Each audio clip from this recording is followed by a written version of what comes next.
hurt. Oh God.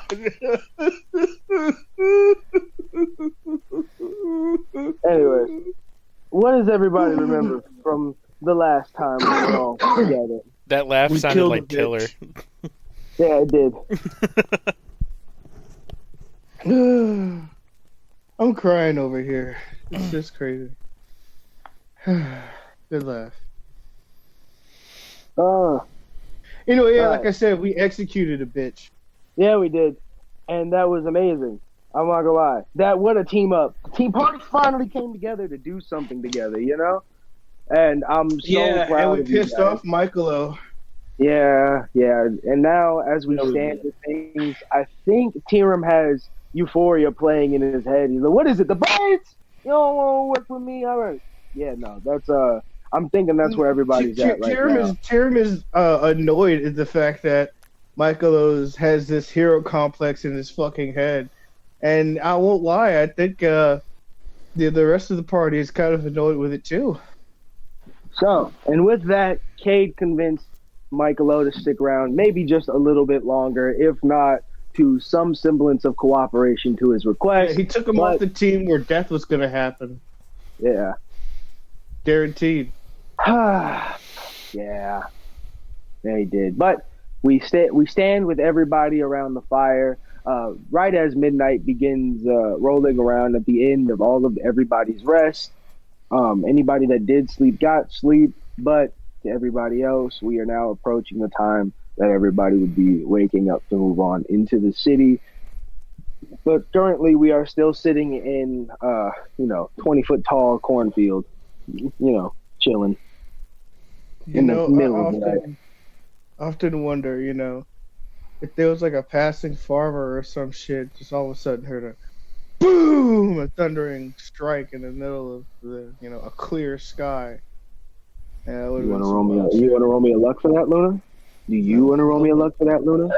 Let me grab my die. Hey, Oh shit! there you go. Almost knocked over a fucking bottle. I mean, a bottle, mug. I got a fucking 10. Yappy just started yapping a lot. As soon as you executed the bitch, Yappy popped out and started. He started losing his mind. Little son of a bitch. I love him. Yappy starts like plucking at the corpse a little bit, and so with everybody standing where they were, Kade finally takes a sit down. He's been sitting down, and he began roasting some squirrel surprise. Has not said a word.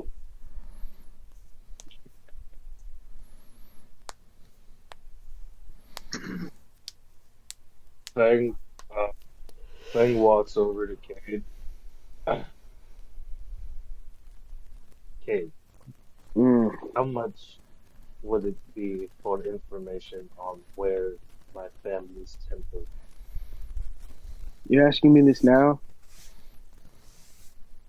Yes.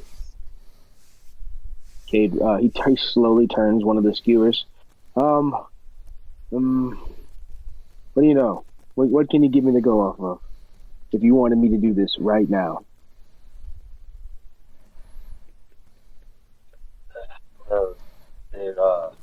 They're descendants of the alleged man. Huh? They are descendants of the alleged man, or believe themselves. Oh, great. We're looking for Dragonborn. That should be no problem. I'm sure they stick out in this place like a sore thumb. What else? Yes. From what I understand, they have brought my sister. Oh? He puts his hand on your shoulder. Listen, tell you what, Furball. I'll figure out where they are.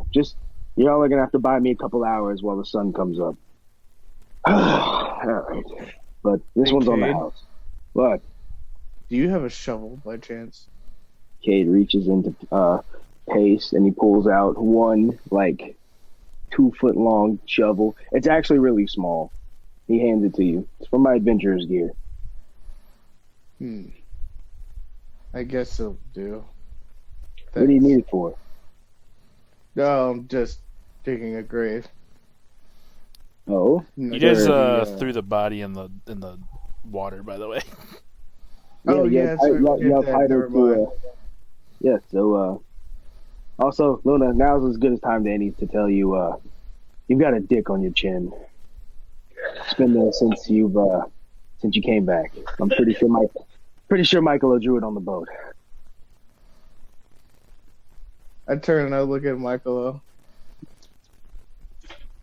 He's I not toss doing the anything. shovel at Michaelo. Fang just starts dying laughing. I rolled an 18.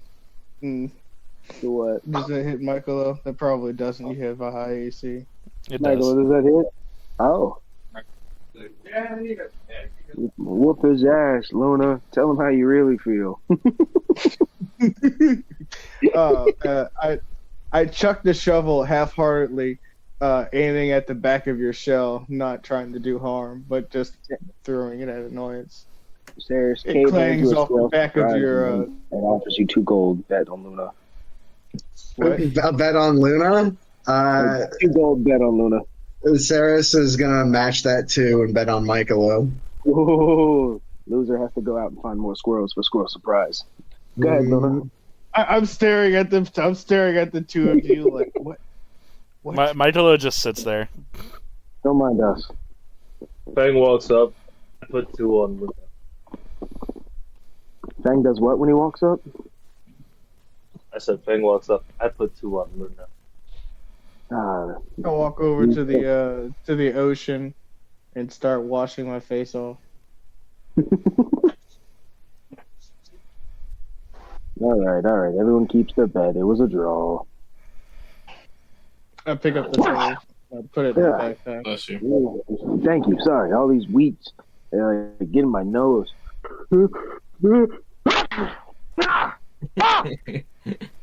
It's the most Ron sneeze ever.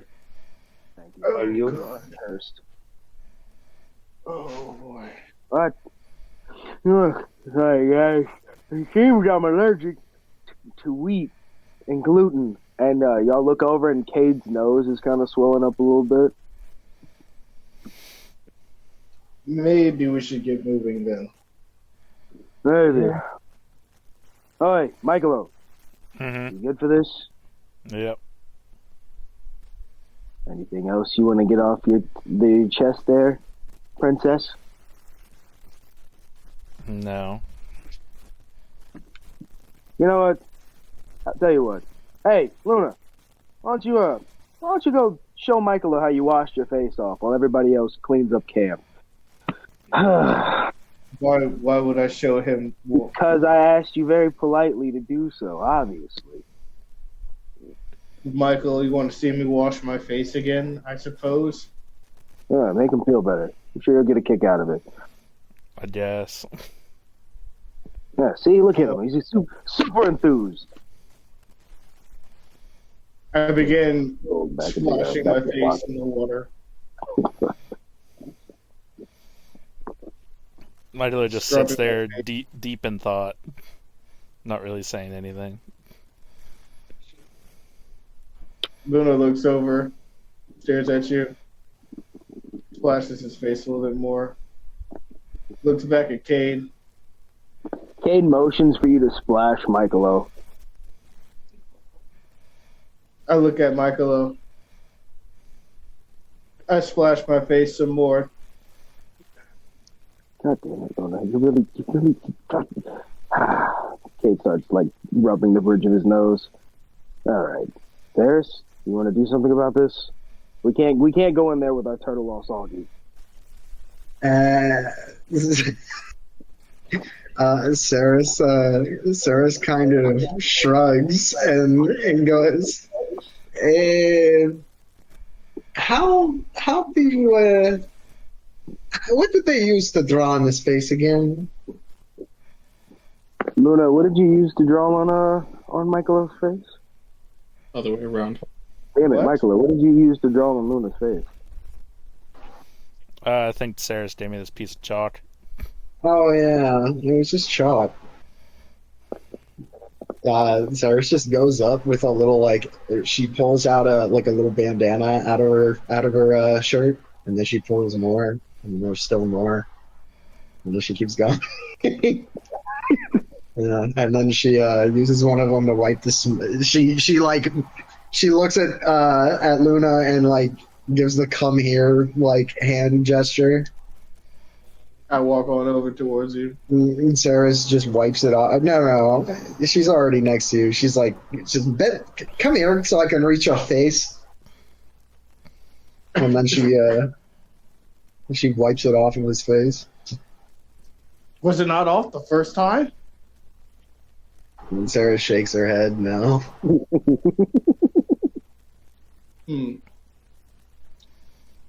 Still there. Well, it's still there.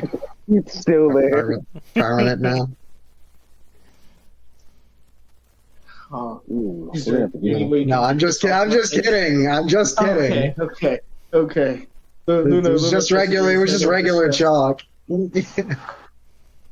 really didn't want to have a penis on my face. I might have been in my wolf form, my tiger form for the rest of my life at that point. I can't go around with something like that on my face.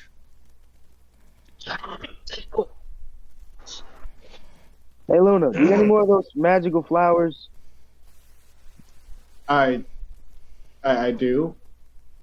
You wouldn't happen to have a vial to spare, would you? Might I ask the reason why? I might need it later. That's not good enough. That's all I'm willing to give you right now. But I wouldn't mind parting with it with some gold. Oh, easy. How much you want? Kade slams 10 gold on the table. I'm gonna need you to times that by 10 more for at least 2 flowers. For at least 2 flowers? 100 gold? 80. Kade drops 80 gold in front of you. I stick my hand out. Sold. Good pleasure doing business with you. He takes your flowers and tucks the vial away. I didn't hand you any flowers. I was handing my hand out to shake it. Oh, what? All right. Kade takes your hand. Cool. I reach into my backpack and pull out 2 flowers. Pleasure doing business with you. Kade holds it up. Now, how do I get it to do the glowing thing? Questions for later. Anyways. Well, fine. I guess we're gonna get going then. Kade looks really perplexed.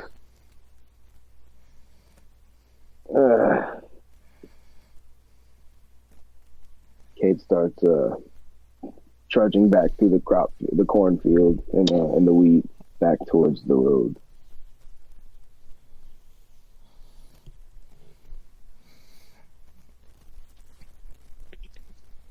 So shall we start heading? Tyrum gathers his stuff and gets up and brushes past Michaelo. Michaelo starts walking. Is it like a gentle brush? Or are we talking like bully shoulder check? No, definitely like a shoulder check. Michaelo, he checks the fuck out of you. Michaelo keeps walking. Damn it, man. Well,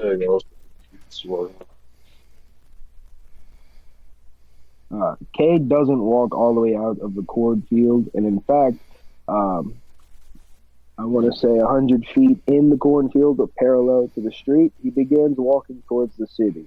He never breaks out of the crops, staying stealthy and all that. And as the party follows Kade towards the city, we all come to the riverbank. What you all see is a large river, about 1,000 feet across. There is an old stone bridge. It looks really sturdy. It looks to be the only direct path over. It aligns with the road, and there's a sort of mist, kind of showering around the river. kind of making things foggy. It looks like cherry petals, but it is obscuring your vision. And from what you can tell, the other side of the bank, there is a large wall surrounding the city. Looks to be about 80 feet tall, and that is all you can see because the mist beyond the wall is very heavy. You also see cherry trees lining the wall. Their pink petals blooming in underneath the red moon. As our third moon, Kami, is now full. Luna, roll me that save, boy. Michaelo starts sniffing the air. Kade starts stripping. He sits down and starts taking his boots off.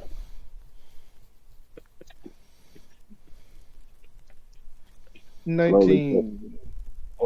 You passed your save. You wear Tiger out.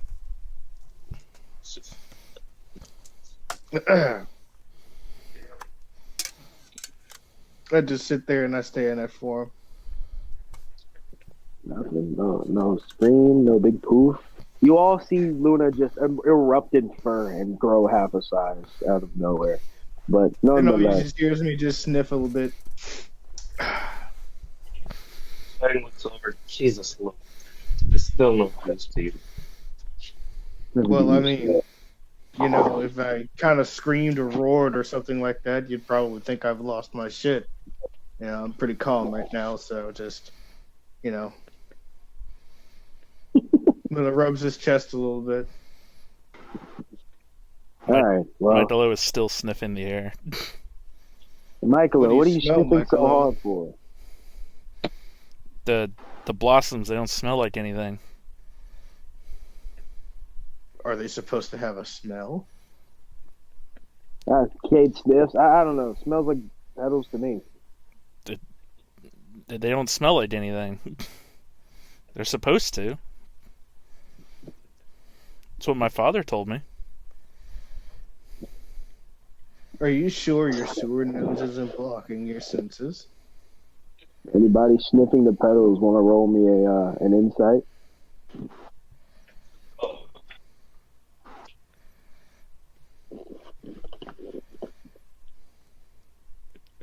Who's sniffing the petals other than 18 Michael? plus 9?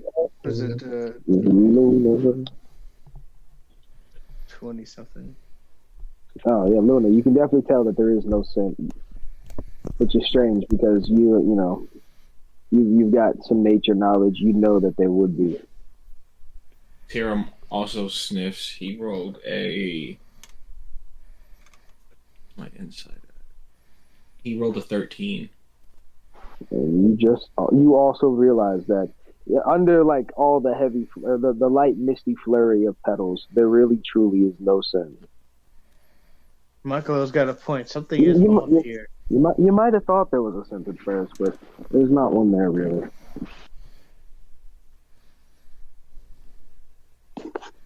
And Luna, with your passive perception being as high as it is, you also notice that even though they look like they're in bloom, cherry trees running along the side of the wall on the other side are actually dead. There are no petals on any of them. But for some reason, the misty petals make it appear that way.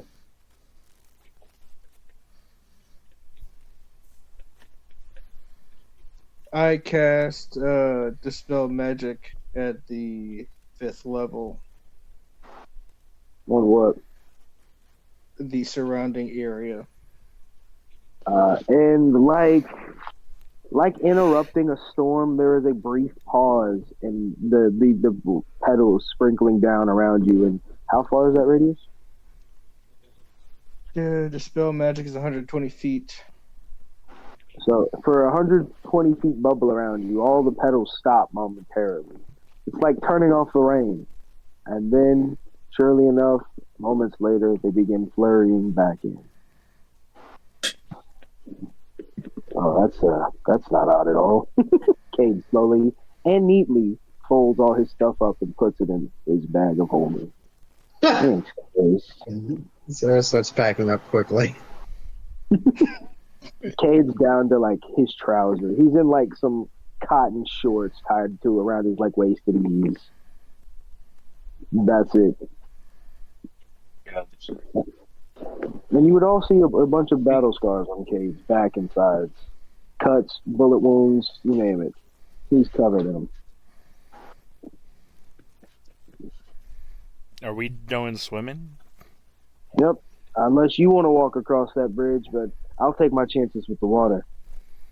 Michael, Undresses his fucking armor, which will take him 10 minutes. Oh, that's right. Hold on, Cupcake. wait a minute. You You know, know I that. could just summon us some creatures. You know. Wait, Nah, hold on. Luna I'd takes rather turns. not. I have never seen any sea creatures besides those fish. Never mind. Cade makes like makeshift binoculars around his eyes as he looks across the river. There goes my phone. Fang strips down his trousers. I guess we're going swimming then. Michaelo holds out his hand to Ceras. Ceras takes it. Michaelo kind of flips you up onto his shoulders, and then just starts walking across the water. Hey, where are you going? No, get. Cade snaps his fingers and motions for you to come back. What are Michaelo you doing? stops. No, come. Michaelo, what are you doing? Going across the river. Aren't you supposed to be a ninja? You're just gonna walk across the river into a heavily armed wall? Yeah. I mean, what even is a stealth mission with you? You're fine, but you walk 30 paces down the river away from me. Michaelo walks 30 paces down. Cade slowly crawls in the water and starts swimming across. Michaelo kind of looks See you at on the other Ceras. side, Tyrum. Fang also gets in the water. He needs to swim across. Michaelo looks at Ceras, and you still want to walk across? Ceras shrugs and signs to you. I suppose it'll be fine. And Bucket is following beside you. Is Bucket swimming or is Bucket walking on the bottom of the river? Bucket has no ability to swim. He is walking on the bottom of the river. Hey, Ceras. Luna wild shapes into a giant constrictor snake and wraps around Tyrum, and if Tyrum lets me take him across the water. Tyrum brushes you off, especially because it took him 10 minutes. Like, did you guys wait the full 10 minutes, or did you guys? No. I did this as soon as you took off. Like, what's the first thing you took off? Fucking helmet, I guess. I turn into a snake as soon as you take your helmet off and just grab you, start to wrap myself around you. Tyrum waves you off. I let go and I just start swimming across the water. I can handle myself just fine, Luna. I kind of figured Cade like undressed and waited for Tyrum to get out of his armor before he left. So I guess I'm not mad. I'm not mad. Like, if you guys did that, because like Tyrum's kind of like cool with just like playing the background to see if anyone's following them anyway. Fair. And all right, so as everybody except for Tyrum, who's taking off his glaives and heavy shin guards, everybody swimming across. If you are in the water, you have an advantage on a stealth check, but everybody roll me a stealth.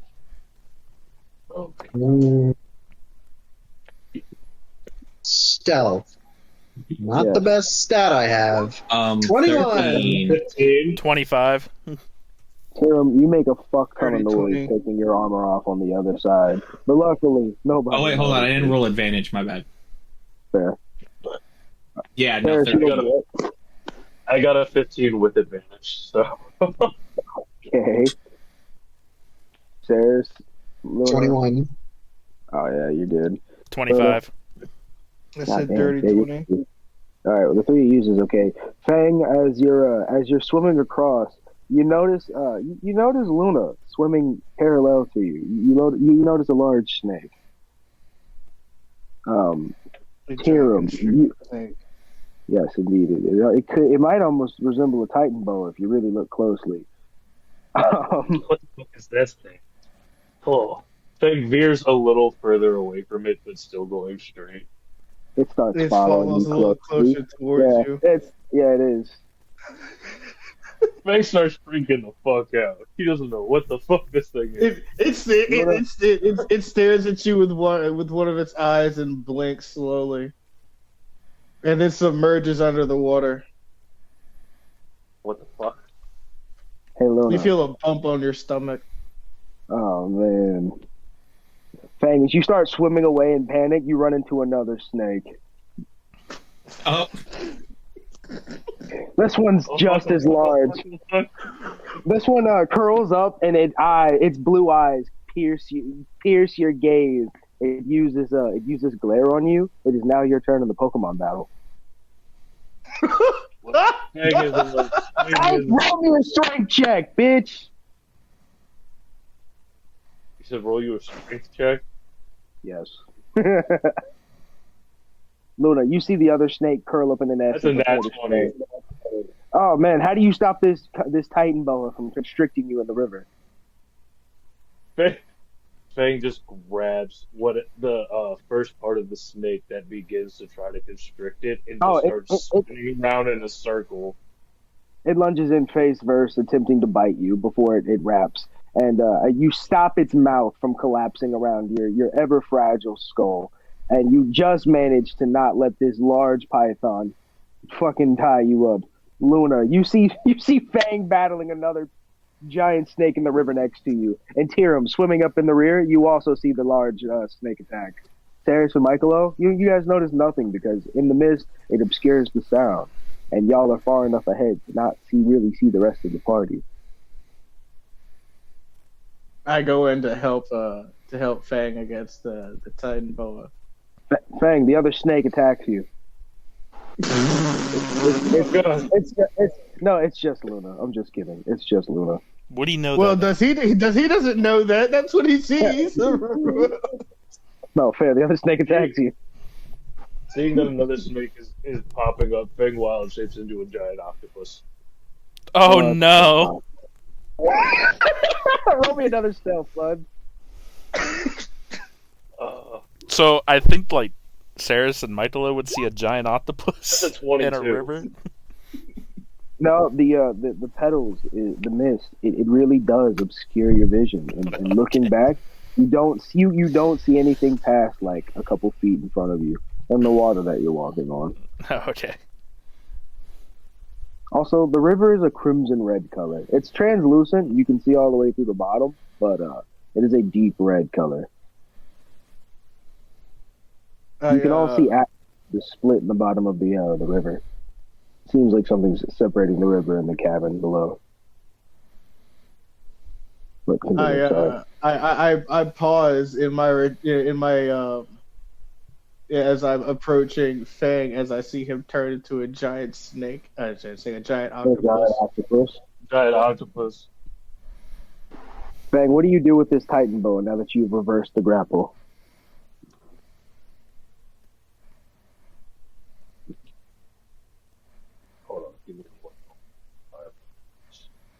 Luna, what do you do when you suddenly see this giant octopus fucking splash out of the river? Fang, Tyrum, behind all of it, the waves start rippling. You two see a giant octopus fighting a large snake with another large snake in the river. These idiots wouldn't know stealth if it hit them over the fucking head.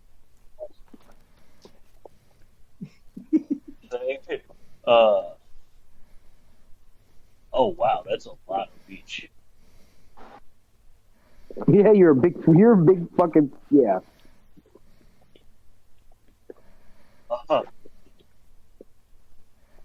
Fang is actually going to disengage and try to underwater camouflage himself. What do you do with the Titan boa? Fang is going to let go of the Titan. It slithers off really quickly after being manhandled, and you find yourself perfectly camouflaged within the deep red crimson river. I look confused as to what the world just happened, and then proceed to continue to swim to the other side. Do I still see this? Do I still see the other giant boa? Yeah, it starts swimming towards the other side. I'm not trying to hide from you. You're under me. I don't Yeah, even know where see you him are. you see him slithering away, like in front of you, but you can see him more clearly from inside the river for sure. I try to stay under the water, out of the other boa's detection, because I don't know that it's Luna, but I keep an eye on it, so I'm following behind it. And with that, you all make it to the other side of the river. You notice that the wall stands, like I said, about 80 feet tall. It's got an old, worn red stone lining the wall. It's got violet stone tops. And all in all, these walls look old as shit. Every 40 feet or so, there looks to be a type of a guard's room. No windows, but they capped off, and there are doors leading into both. There looks to be patrols of 2 walking along the top of the wall with torches lighting. Not a whole very much, honestly, because the petals continue obscuring your vision. But you do see that the Oni guards walking the top of the wall have large spiked clubs. Kade looks at all of you. He signals you to be quiet by tapping his lips, and then he says, he signs at Ceras, "I'll handle this." Cyrus nods, and looking intrigued on how he could possibly be handling this. Ceras, you know, that's not weird. You know those cop videos where the German shepherds are like sprinting up walls. Oh yeah. Kade get down on all fours in like a sprinter stand, and he bolts for the wall. He hits one of those as his claws pop out, and he scales the wall in seconds. As he reaches the top, you see him hop over and throw a dagger at both the Oni guards who notice him. You all see them take only a few steps before passing out. And then, Michaelo, you see Kade give you a fat thumbs up as he walks towards the far guard's tower. He lets himself into the room, and for a moment, you don't see anything. You can't see inside. It is really quiet. And then you see a single stone brick pop out like a Jenga piece. He then sticks his head out and gives you another thumbs up, Michaelo, as he's carrying a large 2x4 on his shoulder. He looks really relaxed now. He's half naked. He walks over to the other side, and you see him lock the other door. And in which case, he ties a rope around the stone wall piece, pillar, or whatever you'd like to imagine it as, and he throws down a rope. Michaelo puts Ceras down. And then starts walking towards the rope. Interesting.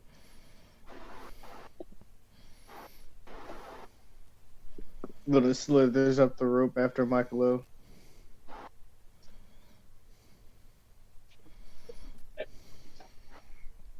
Michaelo, as you get up to the top of the rope, Kade gives you a hand out and offers to pull you up.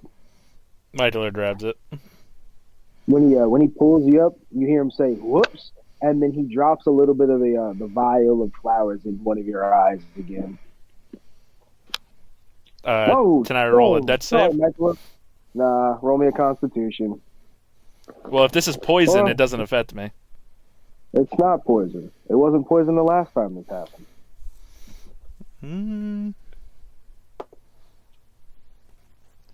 That's a 14 plus 6. Oh, damn it. Alright. Faster save. No, sorry for that. And he helps you all the way up the rope. So am I going to roll an insight to see if he did that on purpose? You can. I guess we should roll a proper sleight of hand then. Is it a proper sleight of hand? Nothing. Go ahead, roll your insight. It's a 10. Oh yeah, no, he definitely didn't mean to do that.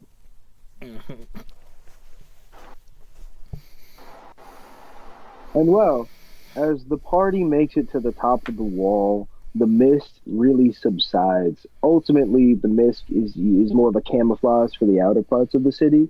But now that you're on the wall, you all see it. Its body coiling around a long and tall stone pillar, uh, deliberate curves, and each massive scale is worn by centuries of steam and touch. Y'all see a large red dragon statue circling around a large pillar in the middle of the city. The chest pressed against the stone, wings half unfurled and trapped in rock, its head lifted high in a silent roar, and one great claw reaches upwards. You all see that held in its talons is a vast and crimson gem, glowing like a living heart, warm, red. Its light spills out and gently illuminates the rest of the city.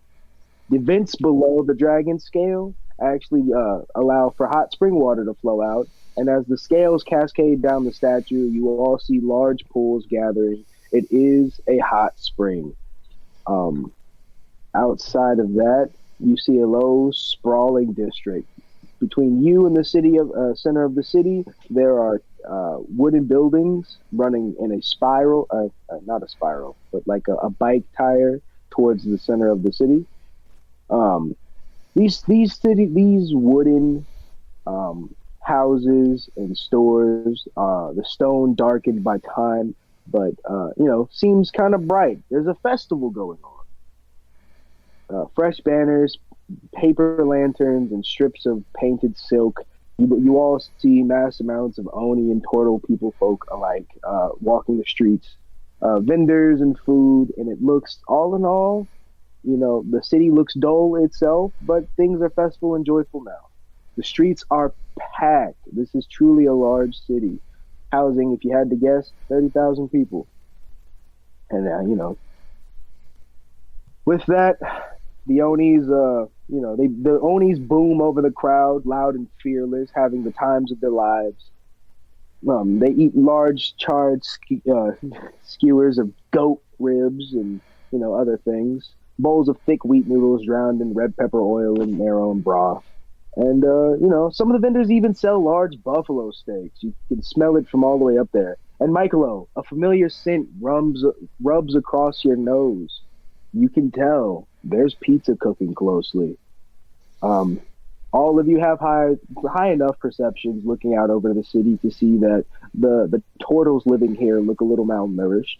They look less energetic and less happy, but they do seem to be enjoying themselves in the festive times. Tyrum, you notice over by the far wall to the right, if this city is a circle with the one main road running through it, then to the east there is a large painting, an all familiar symbol that you've seen before. Roshan's symbol, clean, new, carved into the wall, as construction of a new mission over in that district has begun. You notice that the workers pretend it isn't there. They seem on edge, but the guards pretend not to notice. Ceras, you see small toys, small dolls walking throughout the cities handing out flyers. And dolls. Tyrum like looks at the symbol and just kind of stares at it angrily. And last but not least, you'd all see the guards walking the street in pairs. You see Onis patrolling with large clubs. You all also notice that on each and every rooftop, there are individuals clad in black cloth, faces completely covered. You all see the bootstrap signal on each of their lower waist, hanging on some of their cloth and clothing. They are all branded. This place truly does belong to the Black Mass.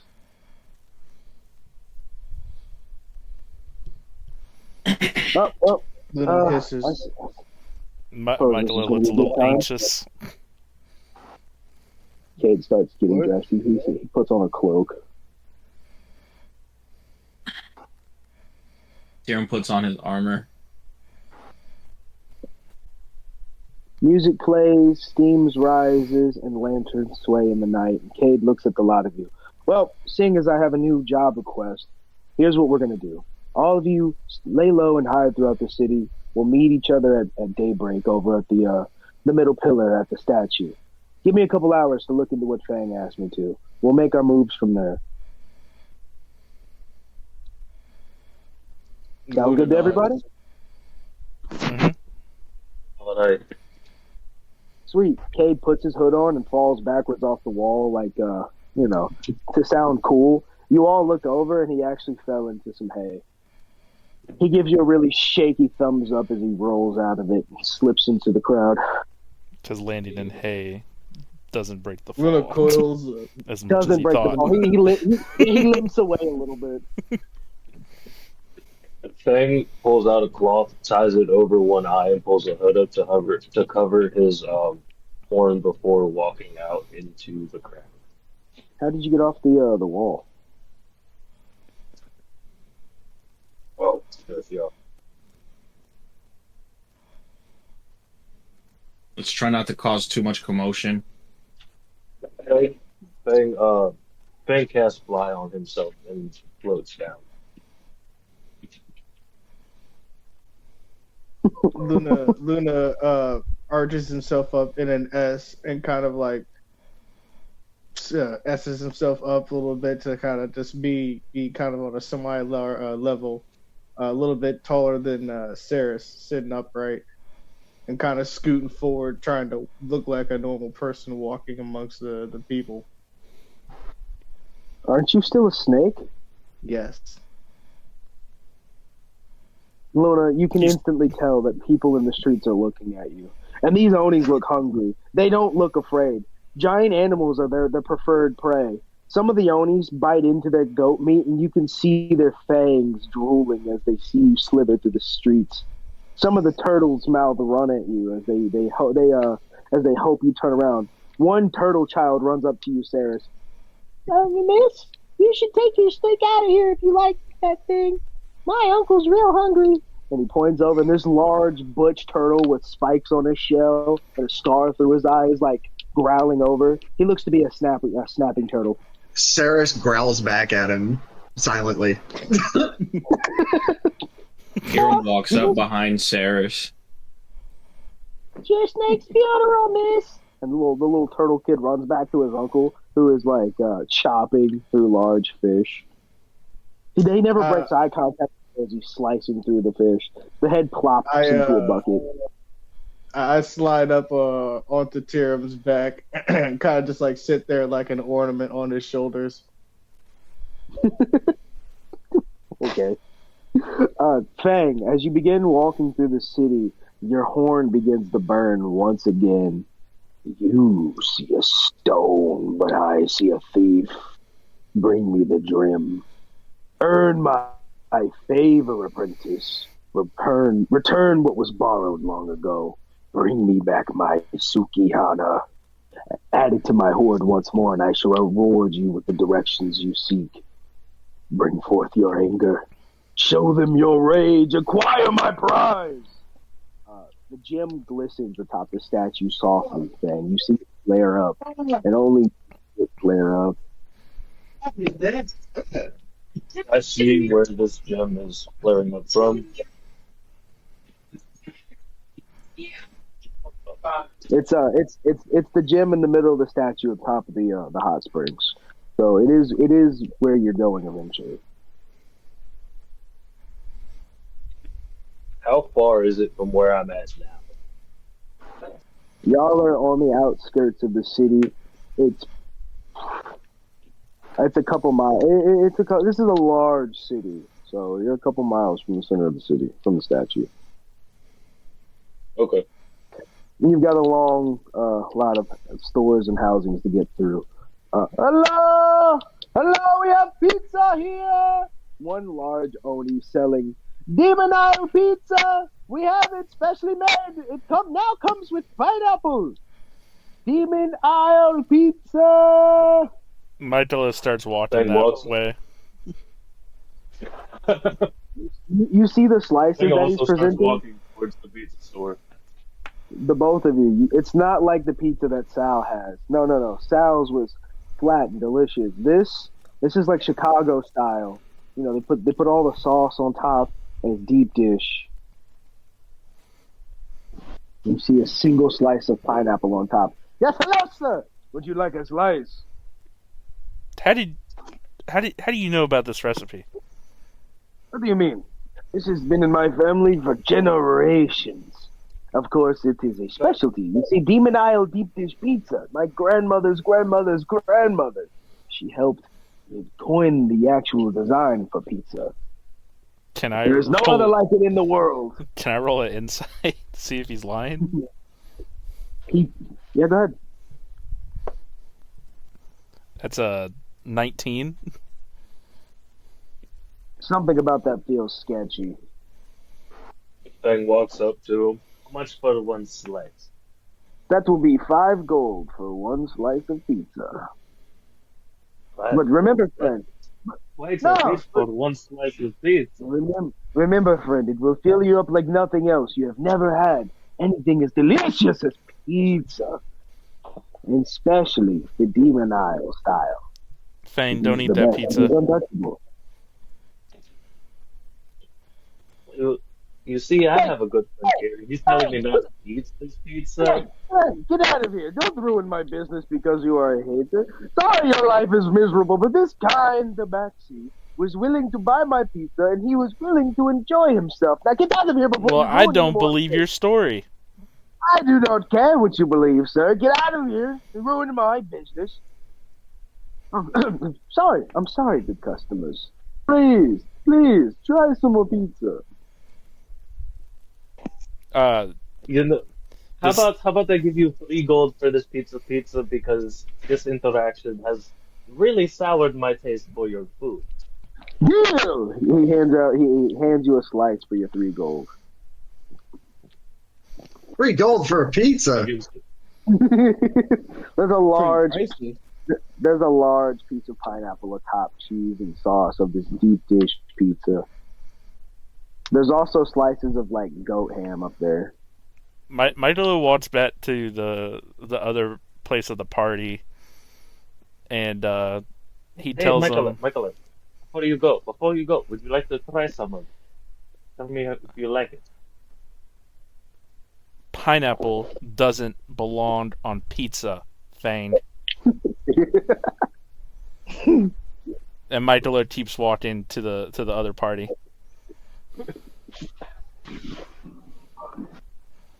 Fang just begins to walk through the rest of the town to see what stores they have. Does Fang eat the pizza? Fang does indeed eat the pizza. Fang, roll me a Constitution. God damn it! Oh, that's a nat 20. Wow, 2.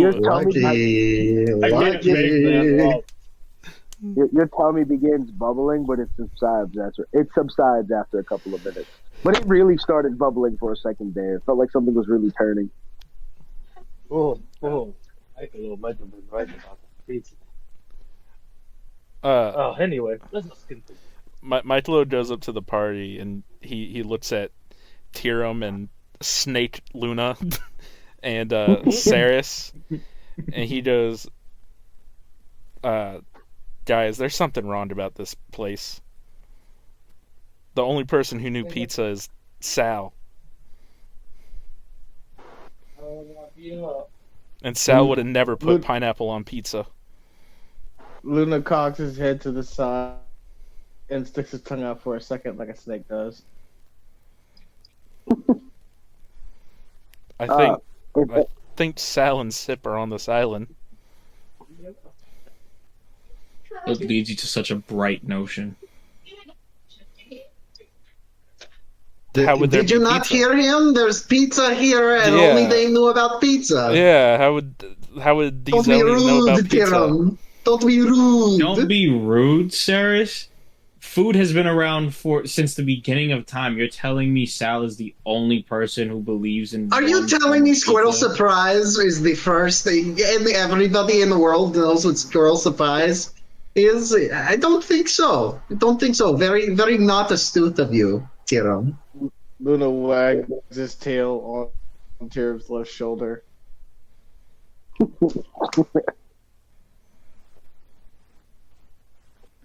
What was the wag of the tail? Like a shame on you? Squirrel surprise.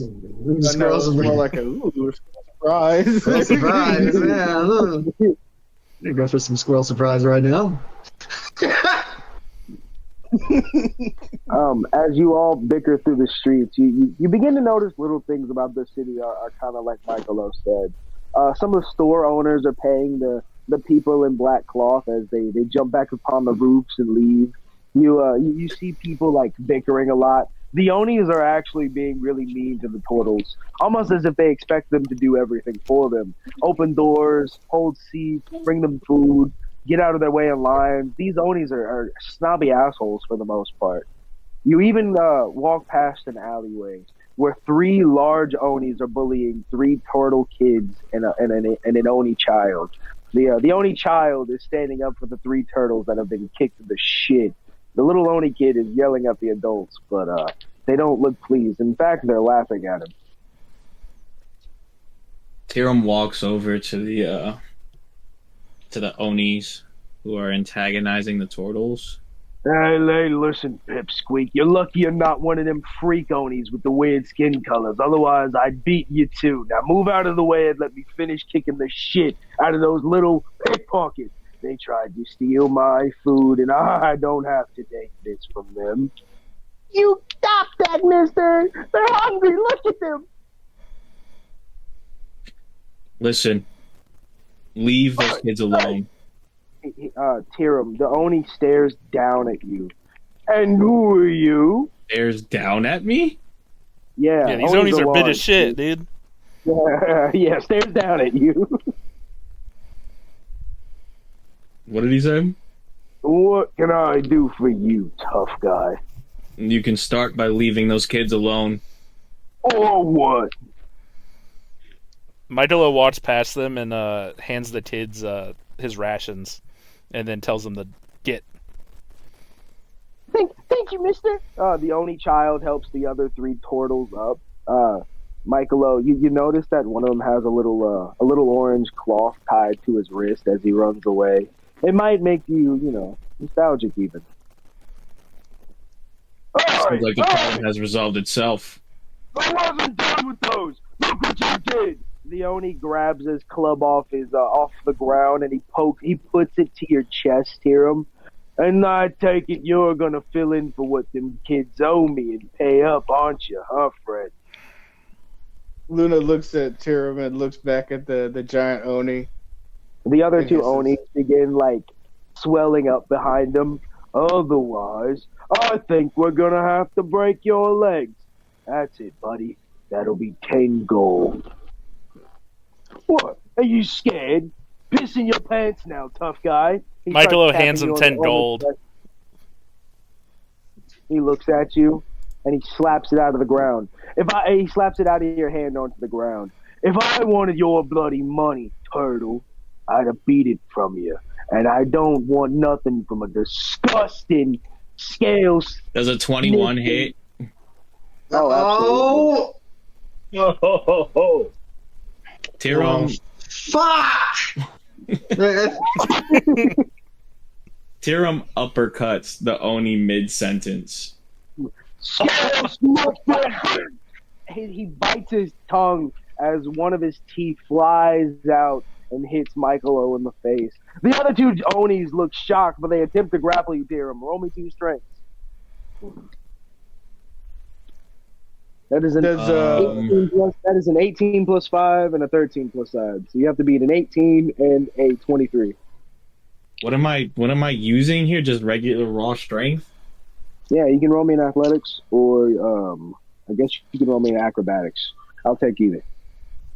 Okay, well, the first one was a dirty 20, and the second one was a 23. How do you dodge both the grapples? They both like wrestling stances. One shoots for the leg, the other one goes to grapple both of your shoulders. Tyrum kind of sidesteps the double leg, and you said the other one tries to grab his shoulders. Yeah.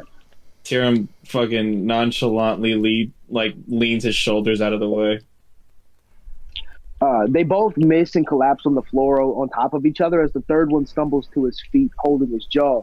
Oh, quite the sucker punch from you, and he goes to hit.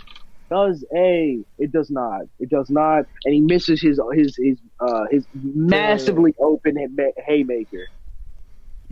Does a Luna attempts to grapple the dude, bro. Okay. Or constrict the dude, bro. Roll me an athletics. You rolled a 6. Yeah, you grapple him. As he misses the swing on you, Tyrum, Luna grapples up and coils around him. Hey, I'm gonna strangle you when I'm done. Tyrum pulls on Luna so that way the Oni like comes towards Tyrum. Yeah, he whips over. And Tyrum goes to hit him again. Don't even roll me to hit. How hard are you about to hit this man? Well, I'd like to believe he's holding Luna in his lead hand, so he's getting that power from his actual like main hand. Yeah. I'm gonna say it's a nice hook across the jaw. Michaelo gets up and starts picking the coins up right behind the dude that Tyrum just pulled. Tabletop him. Yeah, you hit him. He fucking tabletops over Michaelo onto the other two, and all three of them just lay out. The one whose jaw was now busted hangs crooked on his face, and blood seeps from his nose towards his eyes. They're all unconscious.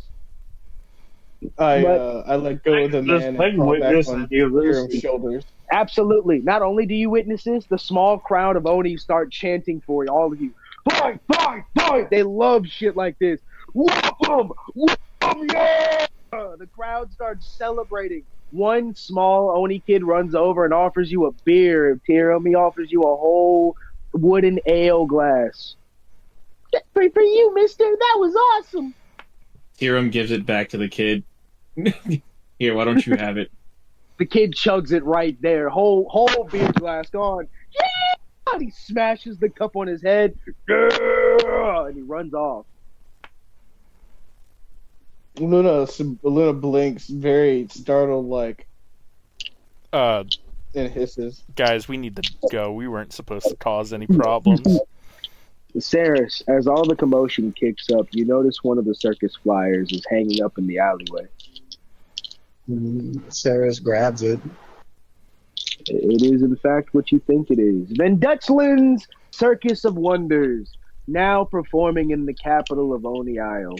A week from now, at the big announcement of the Emperor's arrival, we will be hosting fun and games for the whole family. Ceras, what's your passive investigation? That is very high. 21. You notice the steam from the city kind of it's around enough from the hot springs, and the steam gently glazes the paper, and you notice it in the bottom left corner, the Harlequin watermark stamped on the paper. You would only be able to see it if it was steamy like this. God damn.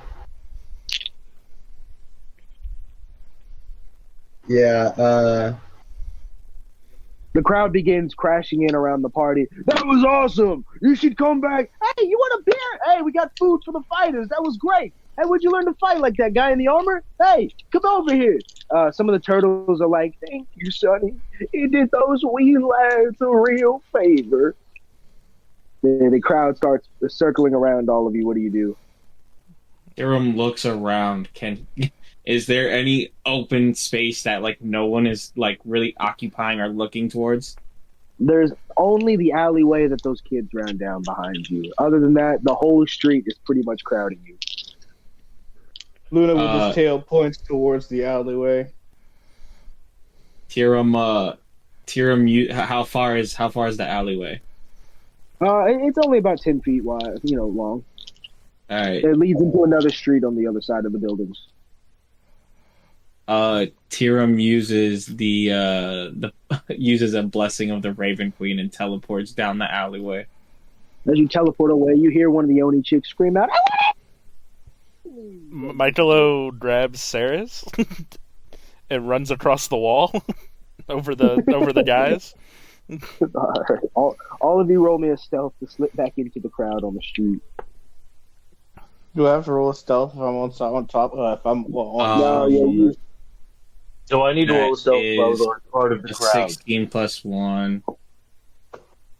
17. No, Fang, you don't. I don't think you were ever actually exposed.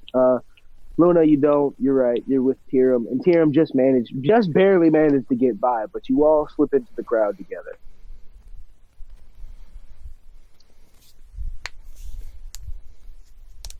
Fang, this city is beginning to look more and more familiar as you begin to remember your way towards the dragon statue. Oh. Is Fang with us? Yeah, he hurried off. He hurried off with you. Oh, okay.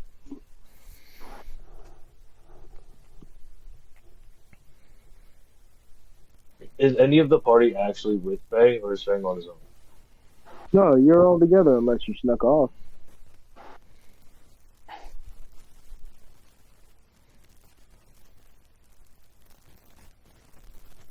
Are you trying to sneak off from everybody, Fang? No. No, not right now. No, that's crazy. What a bold statement.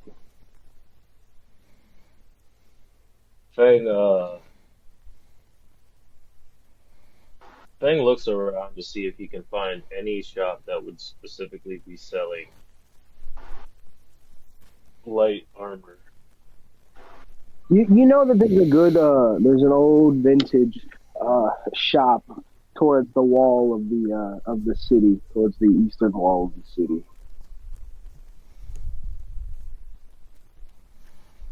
Fang turns to the party. I think I'm going to go shopping for a bit. What kind of shopping, Fang? I need some armor materials for spells and things.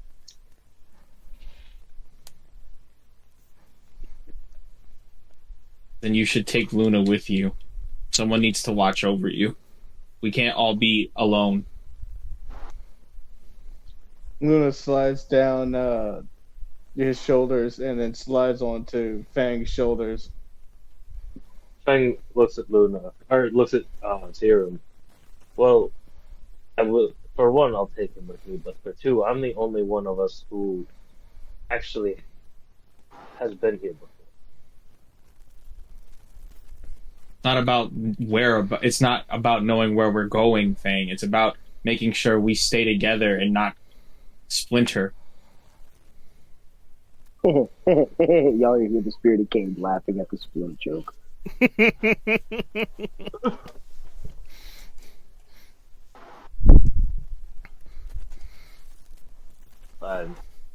there any place in particular you would like to meet up later? You just said you knew this aisle or this town better than any of us, so don't you have anywhere that we should be meeting up at? What about the giant statue in the middle of the, it's big. The city, yeah, that Kade already told you to meet at. Let's just meet up against the giant statue.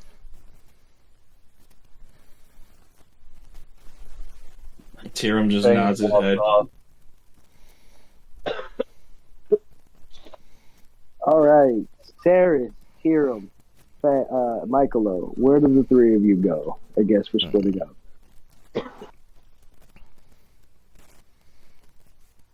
Is there a particular? I think what Ceras looks over at Kade. Don't we need to scope out? Well, Kade is gone. No, yeah, Kade slipped into the crowd first a while back. He left before all of you. Oh, excellent. Did Kade actually say where we were going specifically? I don't think he did. He did. He said, meet at the dragon statue at daybreak. You got a couple hours till morning. Mm-hmm. How many hours did you Ceres, say have passed at this point, though? Not. I want to say like 30 minutes has gone by. No. Okay. I'm thinking probably going to. Let me look at my spells and see if I need some components for them. And then that's pretty much going to be my whole thing. Ooh, ooh, you know what? Where does it say on that flyer? Where does it say it will be held specifically? It says it's going to be on the day of the competition. Yep, in the capital square in front of the tournament, I think directly in Ceres. front of the emperor's house or temple. How far away is that? The capital is a completely different city. No. Yeah, I'm just gonna try and get some spell components. Let's see.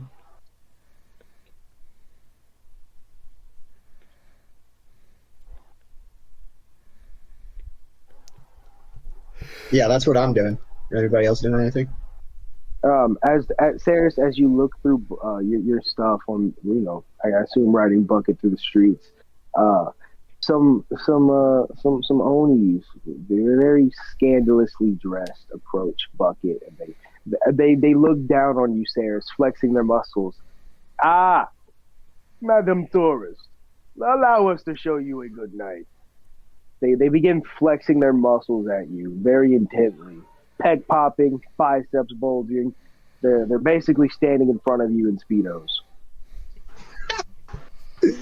Uh,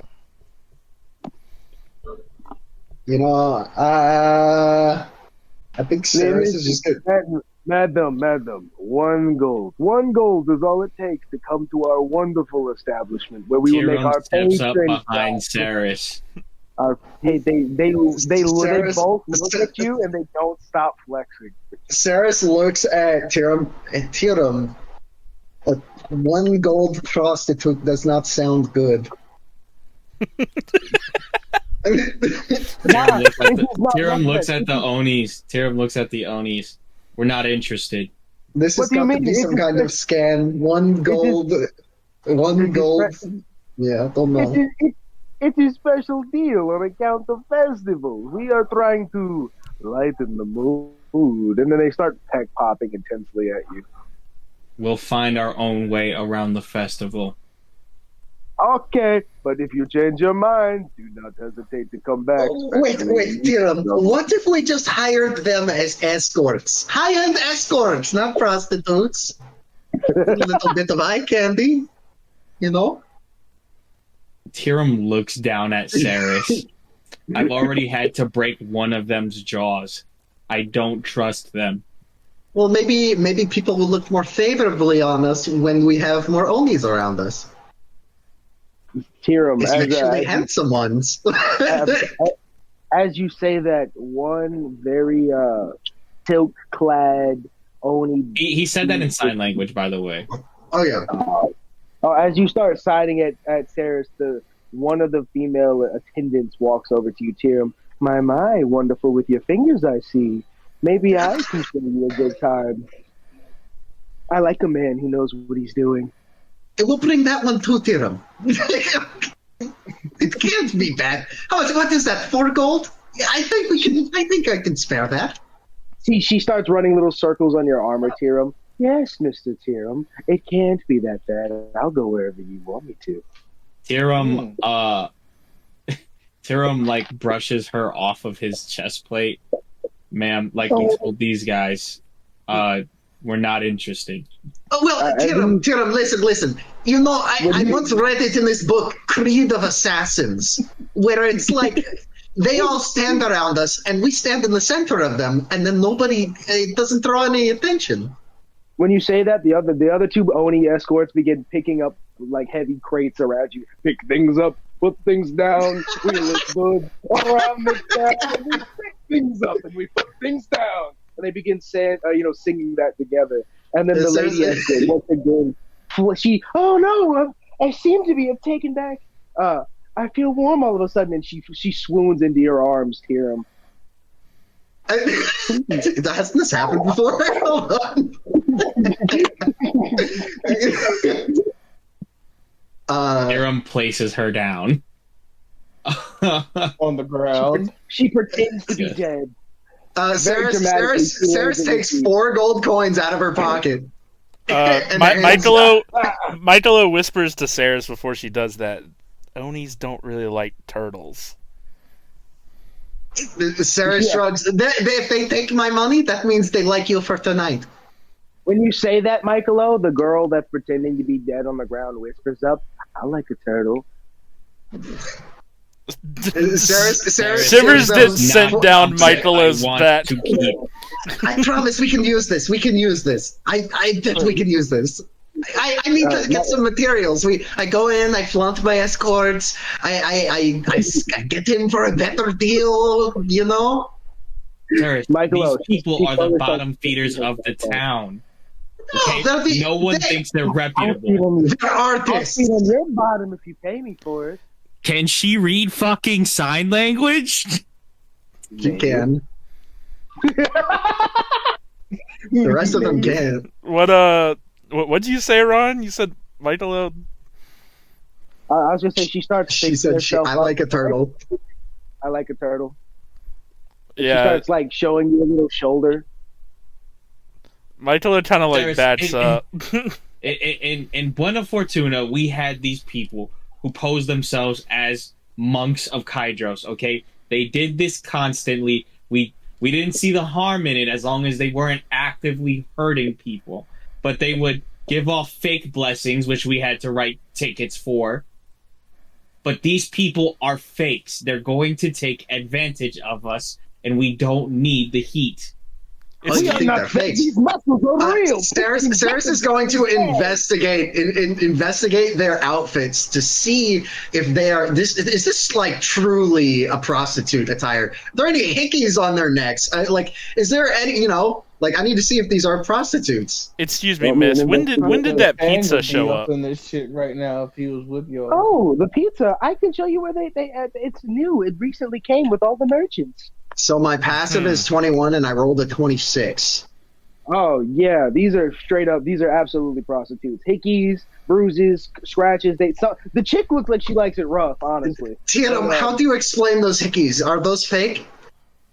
Are they fakes? I can assure you they're not, because I treat my customers with the utmost care in the world. Was it always? Do you see what I mean? What do you mean? No, they're not some kind of fake scam. They're sorry, not prostitutes. They are high-end escorts. I don't mind that. And they are my high-end escorts now. As Ceras drops 4 gold into each of their palms, 1 gold each. The two Oni men pick you and Bucket up and start carrying you around like a portable throne. The woman lays across your lap, Ceras. Ceras says, no. We need. Yes. This is good. Take me to the nearest alchemist's shop.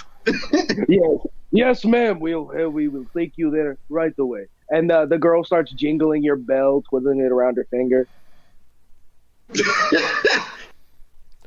She's showing you a lot of skin, Ceras. Yeah. She slowly puts your head and lay it on her, lay it on her chest. Here, sugar. I'm just imagining like Michaelo and Tyrum like in shock as Ceras walks off with these guys. Like, hey, what just happened? What's Ceras? What's your passive perception? A 10. You as you sit there laying in her chest, laying atop Bucket, your steeds carry you along. You feel something around her leg start to poke you in the elbow. Oh no! Ceras completely ignores it and says and looks at her and says, "I need you to tell me about this city. You know a lot of people, right?" Of course. It's a wonderful city. She looks a little puzzled for a second. We have fighting, and we have booze, and we have very much Oni culture, as you can see from our beautifully structured homes. You must be a tourist, by the way. That much was very apparent to me. Where are you from? Oh, I'm from here and there, but more importantly, Do you happen to know who's fighting in said competition in a couple of days? I'm assuming Oh, you would wow. know. You would know. Whispers and rumors, right? Whispers, darling, they've released the bracket. She reaches into her silk robe. She flashes a little bit of her, and she pulls it out, a piece of paper Oh, with the bracket on it. beautiful. Yes. So Ceres has said bracket.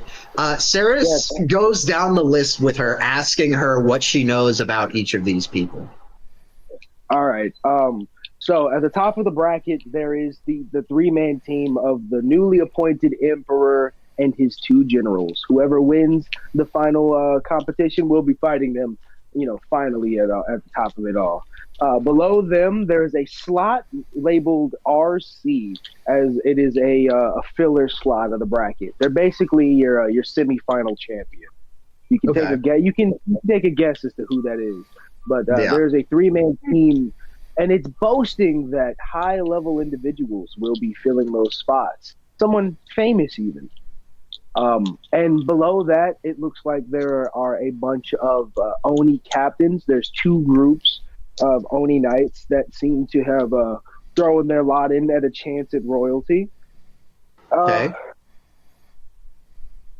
And that leaves us with two slots that remain vacant, meaning whoever wins the constellations, there's only going to be two teams picked to fight in this tournament. All right. And what does she know about, darling? Can you tell me about the two generals? How do they fight? She boops you on the nose. We're not allowed to talk about that. Now, how about I show you something more interesting? And she starts propping herself up very well. And, Ceres caresses her face and goes, "You are a true beauty, darling." And looks at her deep in her eyes. But what can you tell? Her crimson red eyes. In the moon night. But what can you tell me about the dragon statue? No. You mean our hot springs? They're our biggest attraction. They say the water has mystical principles. Heal even the most wounded of souls. The two Oni gentlemen that are upping you along. Yes, I go there after the workouts all the time. They make muscles feel like butter. It's perfect after a good time. Okay. Can I metagame in case anybody else has any good ideas to ask? I think those two guys that oil each other up. What? They oil each other up? They both look up to you, and at the same time, indeed he does. They say it in sync. They say it in stink. Okay, cool. Well, I'm really glad that she asked my question for me. Let's see. Are there many artificers in this city? Artificers? What's that is? Magical contraptions, like my friend Bucket here. And she pats Bucket. She looks down at Bucket. The only thing I've ever seen like this is our flying gates. The craft, the only ships that come in and out of our country. But I haven't seen a whole lot else that resembles this thing here. But only our church. Oh, she looks at yeah. you and she gets really quiet, Tyrum. You don't talk about those hooligans. They're just here until they lose the tournament, and then our emperor can finally kick them out of our country. You mean to tell me the emperor of Oni Island isn't fond of Rasheen Church? Well, you see, our generals suggested that maybe we give him a chance. But it's already been announced that the new emperor does not quite align with the rest of the ruling party, so to speak. Like to meet that man. Oh, well, you just have to break into the capital and break into the emperor's thing and go to places. And of course they kill you many steps before that, sweetheart. Who do I talk to if I want something done around here? Not, maybe, or maybe not unnecessarily unsavory, or maybe sweet. She walks her fingers up your chest, Ceras. I'll get whatever you want done, hun. You already paid me for the night. Ceras looks up. I just would love to acquire some information that maybe people don't like to talk about. I am sure I can compensate generously. She starts rubbing her hands together. Well, I suppose it would depend on the compensation. Ceras has her coin bag inside of her bag of holding. And let's see. Let me pull out the calculator real quick.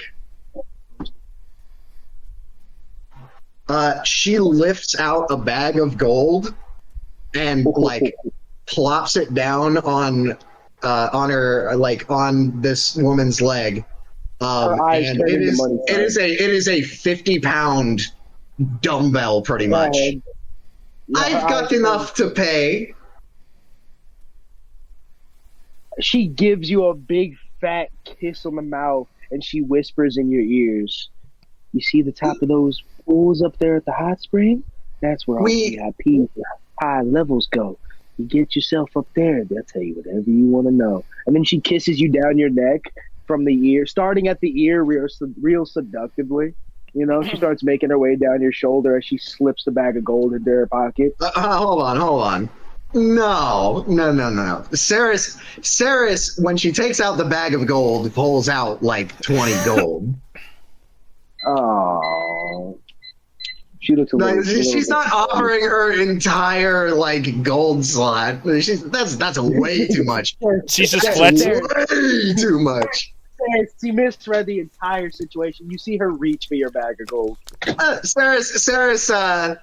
Ceras puts a finger to the woman's lips, and puts the other on her hand, and she takes out 20 gold and places it in her hand. If you want to earn some more, I would be willing to pay for more information like that.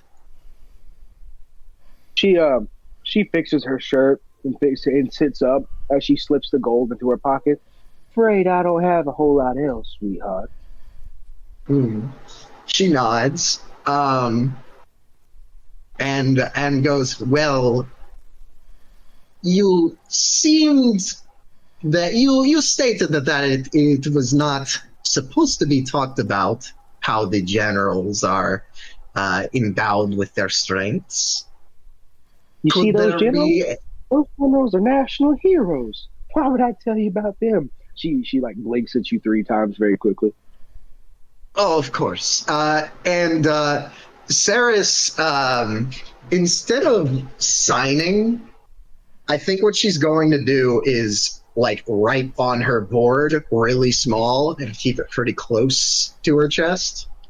So that only her and they're up in the air unless somebody's watching from a rooftop and has binoculars or something. I don't think they'd be able to see it. What do you write on your board? The 2 generals.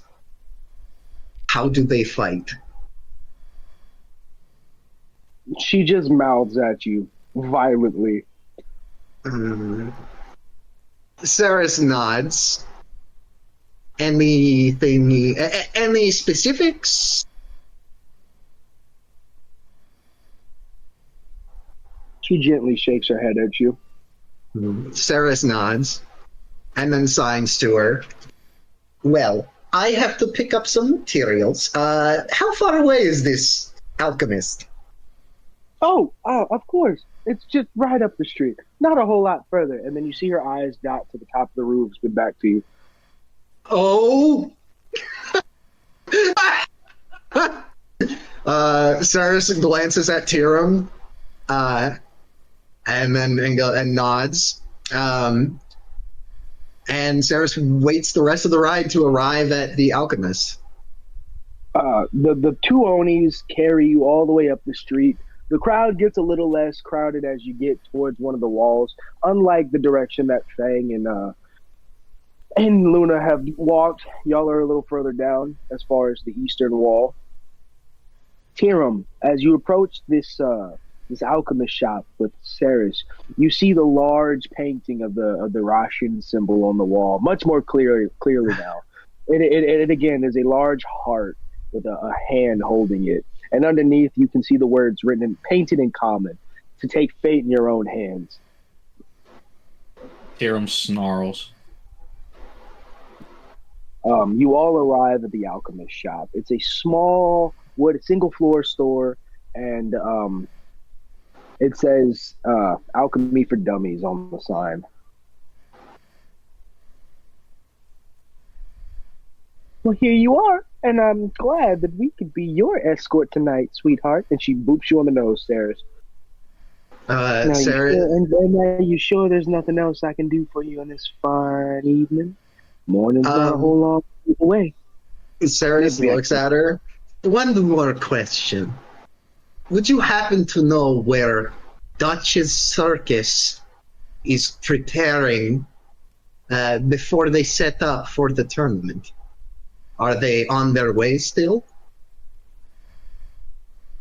She looks kind of confused. Honestly, sweetheart, I don't know nothing about that. That's all capital stuff. That's high-end stuff. I'm just a lowly, she nods at you. I'm just low time.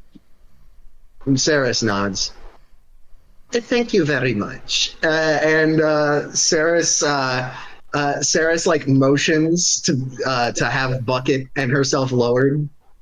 The two big, strong Oni men put you down, and they begin flexing at you, Ceras. Are you sure you'd not like to rub oil on our backs, as they say?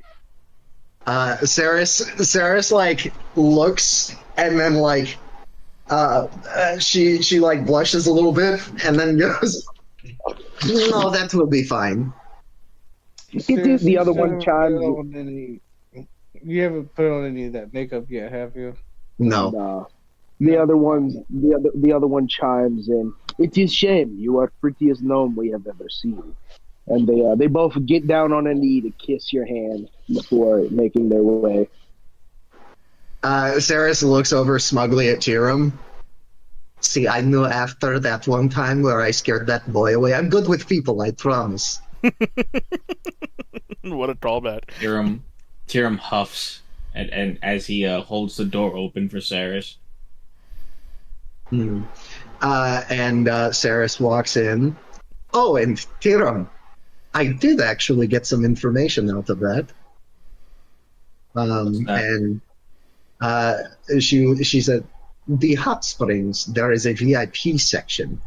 If we can sneak into there and overhear a few things, we might be at an advantage in this competition.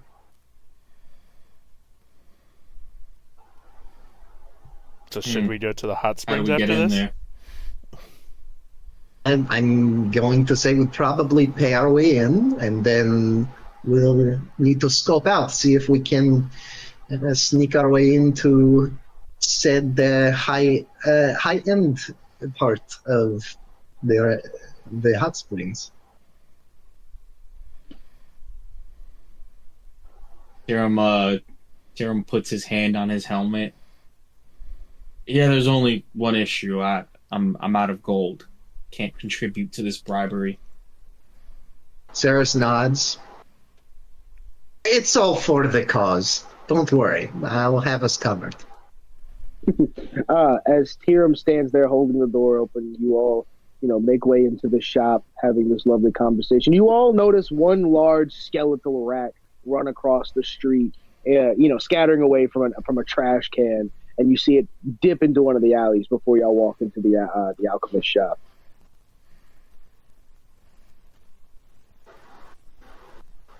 Like one of I Cade's think that was rats? one of Cade's. Yeah. No. Tyrum Like, asks. It's a skeletal rat. The yeah, fuck? like a large skeleton rat. Yeah, Mm. yeah, he has different types of rats. He does, but this one isn't anything like what you've seen in the past. I mean, this looks like a frothing at the mouth sized New York sewer rat, but it's mostly skeleton. Michaelo goes to the corner to peek around. What does he see? You see it like you see the little skeleton rat like slipping into the sewerway underneath one of the houses. You Michaelo, don't think that's Lich King's rat, do you? does he have rats? Tyrum ignores Michaelo asking that question.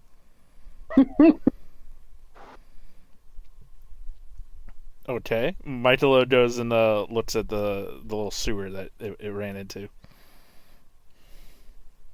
You don't see anything. It's just like the underside. It's basically you're peeking into someone's basement. You see some kids down there like wrestling, practicing their double legs, like Ernest Oni's would, honor bound wrestlers. Michaelo walks back. And thus you all enter the alchemy shop. You see an old owlin sitting behind the desk, and Ceras, along the walls are many, many creepy components. Excellent. Ceres goes over and attempts to find, with my passive investigation of 21, a piece of phosphorus, probably just a little handful. Oh yes, there is a small urn full of phosphorus. Awesome. And then I need. I don't really need much. Oh, you know what? I used this. Like, I am definitely out of this. Saracen looks for. Actually, I think owlin feathers would work pretty well. Are there any like owlin feathers on the floor from him? No, he keeps a good clean He shop. keeps a good clean shop.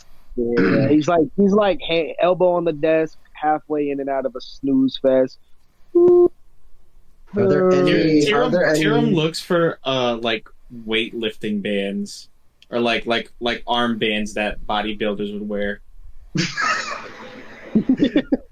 Tyrum, there's an entire section dedicated to just that. Different colors, different sizes, you name it, it's there. All right, hold on. I need to put this. Tyrum grabs like 10 pairs of workout bands. The owlin calls over. Ooh, excuse me, sir. You a big bodybuilder? I've been getting into the practice. What's your max? About. I haven't really built up my strength so far. I'd say maybe 250. 250? That's not bad. You just got to make sure you get those protein intakes up. Have you tried our newest invention? He puts a plastic container of powder on the desk. I call it protein powder.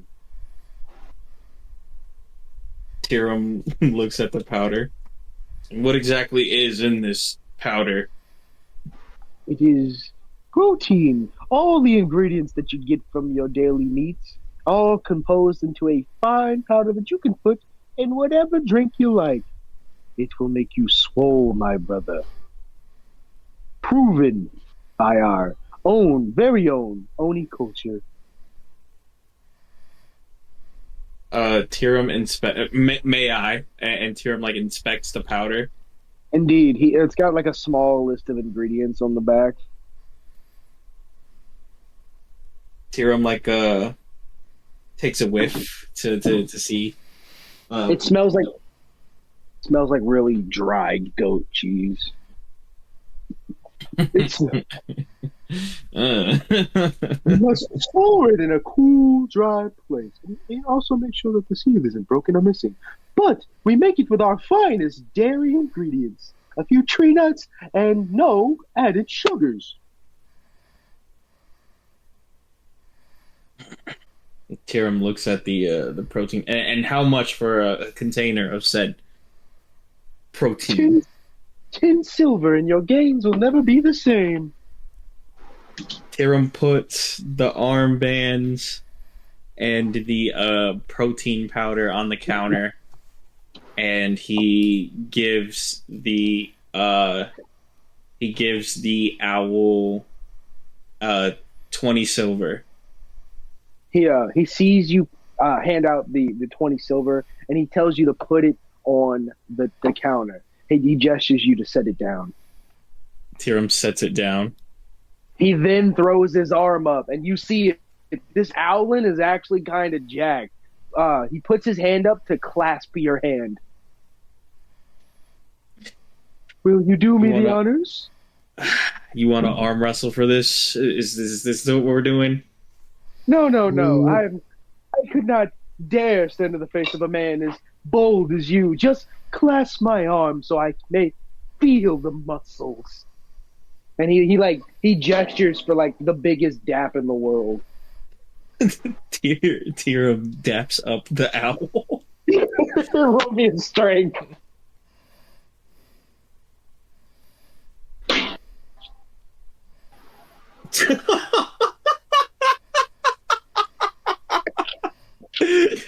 Not one.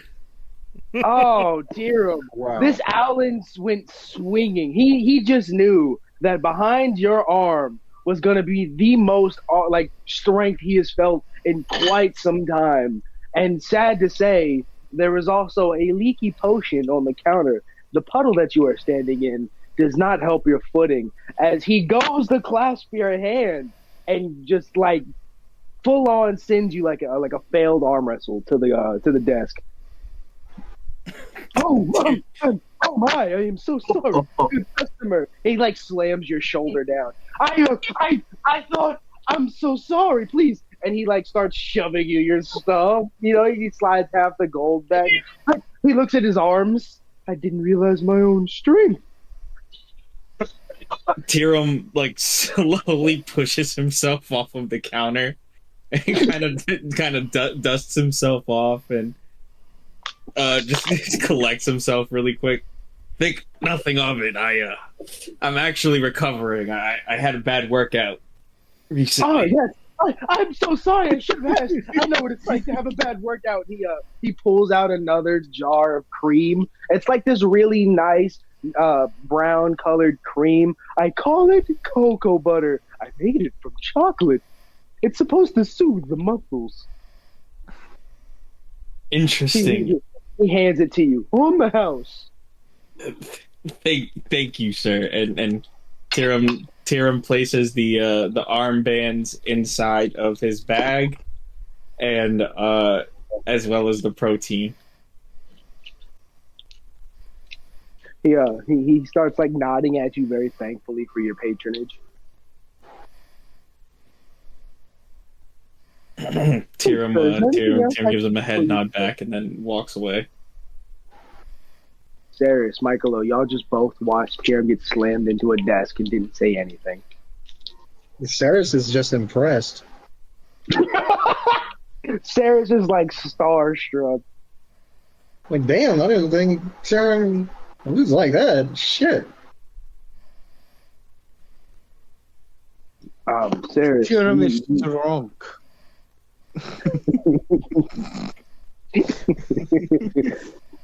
Ceras, you look around. Is there anything else that you need out of this alchemist's shop? I need phosphorus, gum arabic, and exotic feathers. Would you say that an owlin's feathers are exotic? Oh, for sure. Yeah. Probably. That's definitely the first owlin you've ever seen. Yeah. I'm sure. I don't know. It's kind of weird. It's kind of weird how that's phrased. It's like I need an exotic feather. Well, what if I'm in an area where the feather isn't exotic? Right? They're definitely exotic races in general count. Okay, cool. But yeah, that's all I need. You look around to find everything but the exotic feathers. Oh God, I'm gonna have to ask him, aren't Maybe. I? Yeah, I'd like to see what you come up with, maybe. Ceras brings up the phosphorus and the gum arabic up to the counter, and places them on the counter. Did you have any trouble looking for anything? Ceras nods and writes on her board, "Would you happen to have some exotic feathers?" The Alan squints at you and looks around the shop and slowly shakes his head at you. No, we do not. Well, I really need these feathers for a specific spell, and I was thinking that maybe for a price I could have some of yours that you have molted.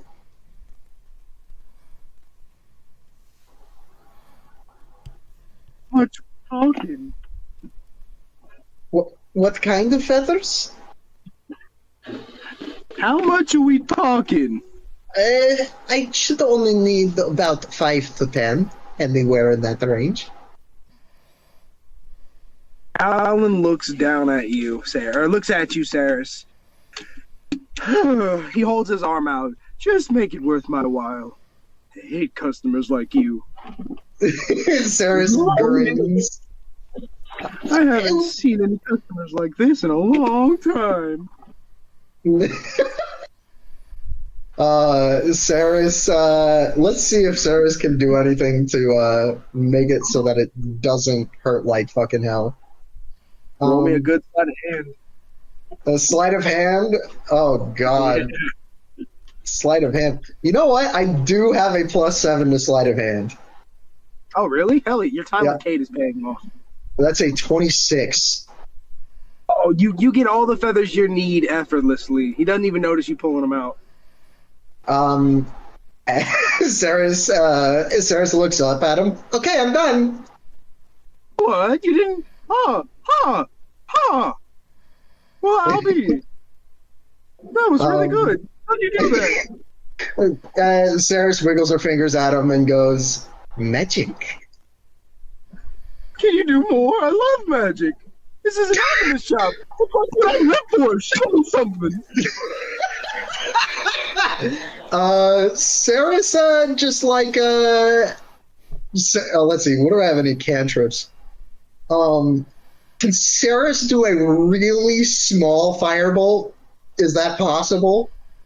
Sure. What are you thinking? Okay, so Ceras is going to grab her knitting needle, and then she's going to like there's a little dial in the back, and she like tunes it down, and then she puffs a little firebolt in the air, and it diminishes in the air. That was amazing! Man, take off your greens. It's on the house. This bird starts moving. Michaelo plugs both of his ears with his hands. Sarah said, thank you very much. And then she's like, okay, guys, we need to go. This guy is kind of crazy. Can you do one more magic for me? As Ceras walks out the door, is everybody else coming with Ceras? Yep, Michaelo follows. Fingers still in his ear holes. As Ceras walks out the door, she is going to go ahead and cast, let's see, what's a fun one? Let's see, Fireball directly into the... Alchemist shop goes up in flames. Yeah. Ceras is going to use one of her little not infusion. What is it called? It's called something else.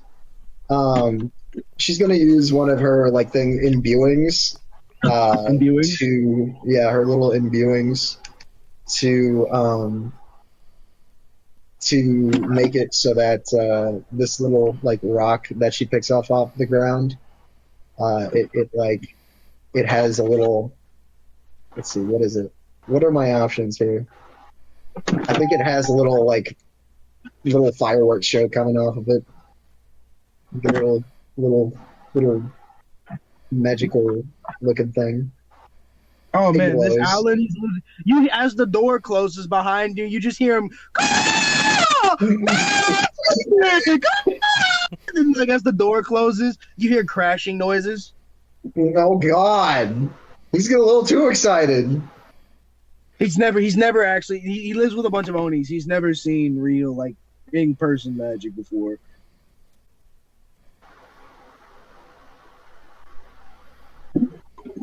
That's beautiful. That's just beautiful. Did you get everything you needed, Sensei?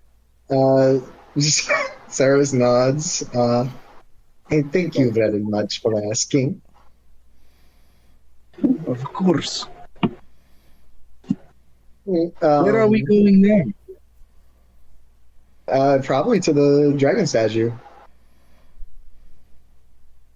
In other words, we're gonna shift the focus to Fang and Luna.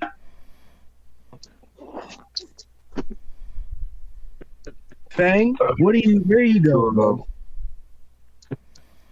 Well, I'd be going to the armor smith or the blacksmith. Yes, not too far from where you guys are. You hear some calling in the distance, but it doesn't really strike you as anything specific, you know. And you make way to the blacksmith. But as you pass an open lot, you see a bunch of tents, as if a bunch of homeless people live here. The two of you begin walking through this homeless man's tent field, and at the very end of it, between you and the blacksmith, you see a table being manned by 2 Rashin knights. We have warm food and housing for anybody that signs up. You see a line of turtles signing contracts and being given bowls of gruel and being sent to sleep in tents all across the lot. Fang looks at Luna in his snake form. Is this something we should tell Tyrum about? That's right, Rashi's lost followers. Luna did what? I'm sorry. I said Luna shakes his head yes. I believe so. You there, good boy, come over here. Have you ever heard about our Lord and Savior, Rashin? Take fate into your own hands today and sign up. We will bless you with a place to stay, food to eat. A scrawny young lad like yourself clearly needs it. Join us! Look, I came in this direction searching for one thing in specific, and you are not offering that. And Fang walks away. Wait, young man, what is it you need? We can offer your finest dreams and your biggest mysteries. Come. He brushes off the line of turtles, scoots over to you. Fang continues to walk towards the blacksmith, ignoring the Rocket church member. Lousy cat! You want a good religion if it hits you in the shanky ass horn? Luna hisses. My horn is covered.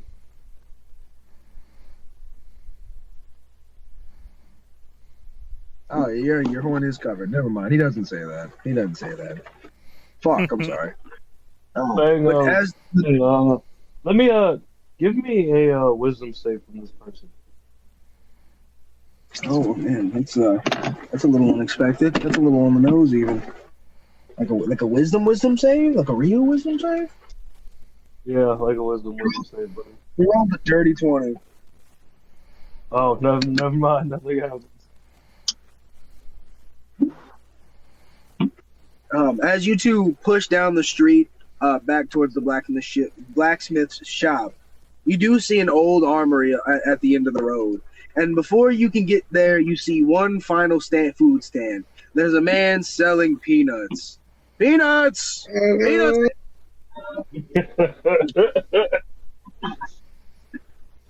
Oh, Hey, you, friend, would you like some peanuts? We got some peanuts here. Heroes Peanuts, sponsored by the Three Legends. what can you tell me about this Eddie? What can you tell me about this Eddie? All right, one more time. I can't hear what you said. What can I tell you about what? What can you tell me about this Eddie?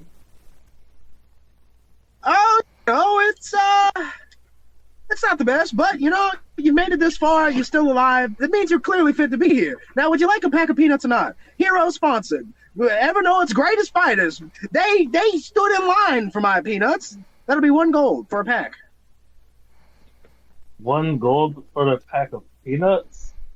Hero sponsored. Gorse the orc himself says these are the best, and I quote, the best peanuts I have ever had. That's Gorse.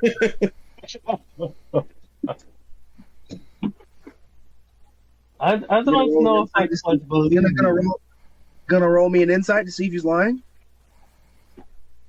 I am, actually. The king himself. These are the most sacred peanuts he has ever. These peanuts are so good they'll make you shit yourself. What was that? Okay. I rolled a 13. He seems pretty legit, man. You can't tell if he's lying or not.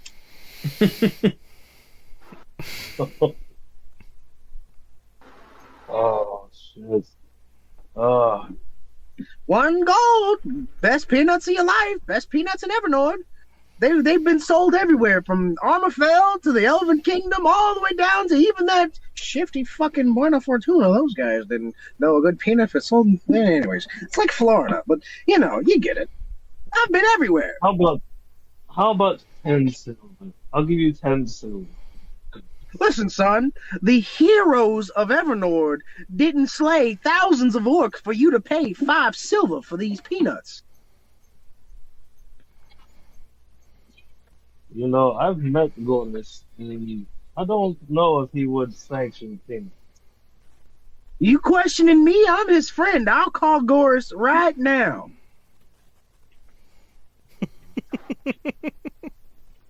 You gonna roll me? Gonna roll what? Nothing. What do you got? What do you got? Luna sticks his tongue out in curiosity. He's loving every moment of this. You know what? I would like to see you call Gornis, because I don't believe he would sanction anything. Not for All right. right. He puts his hands up. You called my bluff. I met the heroes and they're wonderful, but I'm not really all that close with them. They actually they quite literally scare the shit out of me. But here, take your bag of peanuts. That'll be 5 silver. Fang hands over 5 silver. That's much better. See, it's important not to win. And Fang walks away. It is important not to leaves. Well, that was rude. Piece of fucking cat. And nonetheless, you make your way. Did he say that loud enough for Fang to hear? What's your passive perception? 18. Yeah, you might have heard some of that. Fang turns his hand into a gun and shoots directly next to the man. Watch what you see. He jumps. Holmes! Oh, not again! And you see him start closing up shop as he holds what looks like a cramp in his leg. Luna wraps his tail around Fang's arm and then kind of points it downwards. I wasn't going to hit him. Now let's continue. Luna lets go of your arm. two of you enter the blacksmith shop. There's a large red Oni in an apron and nothing else, cheeks out, and he's hammering away on a sword. Hey, DM, how much time has passed? Oh, it's been about an hour, Okay. hour and a half. How attractive is this man? Oh man, bro, Questions. you think what's your passive insight? My passive insight is a 13. Oh, what's Fang's time? You know, real stocky, real short stocky. Real handle themselves type people. Oh well, he's definitely a handle himself kind of person, but he's not short. He's tall. This is an Oni, and he's thick as fuck. I'm talking like a bit of a beard gut, man bun, big luscious beard, and one fairly large red horn on the center of his forehead. Oh, okay. Yeah, He walks just- directly just- to this Just Oni. the apron. Hey, hot stuff. What type of light armor are you offering? Only hot You know, stuff in other here, than- son, is this here sword I'm hammering at. But if you want, there's light armor on the wall over there. He points the tongs at the wall. Fang Luna glances places over. his tail Well, over his Not forehead. to be only, and then walks. Luna does. Luna places his tail over his forehead in embarrassment. Fang does what? I said Fang glances back at the Oni. Well, not the only, and then walks over to the light armor to see what he has in stock. When you glance back from the side, you see a really muscular butt. I'd like to take me a piece of that. I'd like to see you try. Is that enough? He Fang puts looks he puts down the tongs. He puts down the tongs and the hammer, and he looks at you very seriously. Listen, I get down and dirty all the time, but I like to wrestle. If you're challenging me to a wrestling match, well, I'm not going to take it easy on you. He starts moving like the barrels and stuff in the middle of the shop floor and starts arranging them into a large circle. Luna slithers off of Fang's back and wants no part of this. And then, the Oni stands there in his apron like Zangief from Street Fighter, and he puts the grabby hands up. You want to wrestle? Fang takes his shirt off and walks into the center of the circle. It pisses him. Boy, I quite like your spirit. Roll me a strength. Strength saving. Oh, that's an 11. He rolls a natural 20. He hits you with the meanest single leg of your life. And when you feel him grapple your inner thigh as both of his hands interlock, he stands straight up, ringing your bells as he hits you in the dick with the back of his hands, lifting you off the ground, Fang.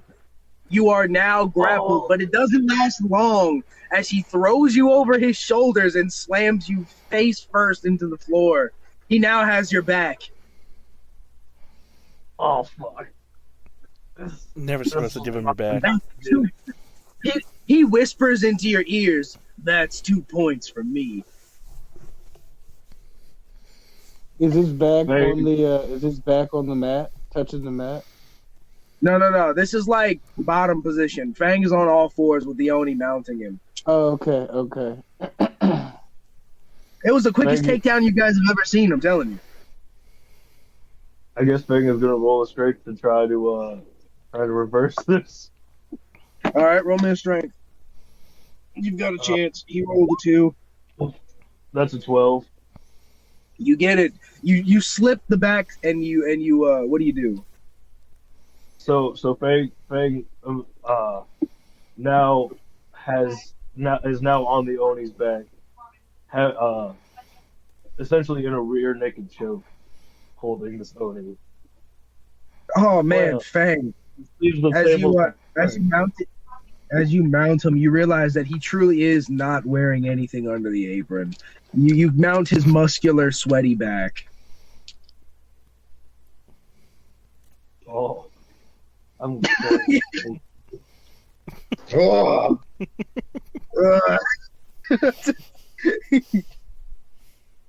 Fang, he stands straight up with you, mounting him and choking him out.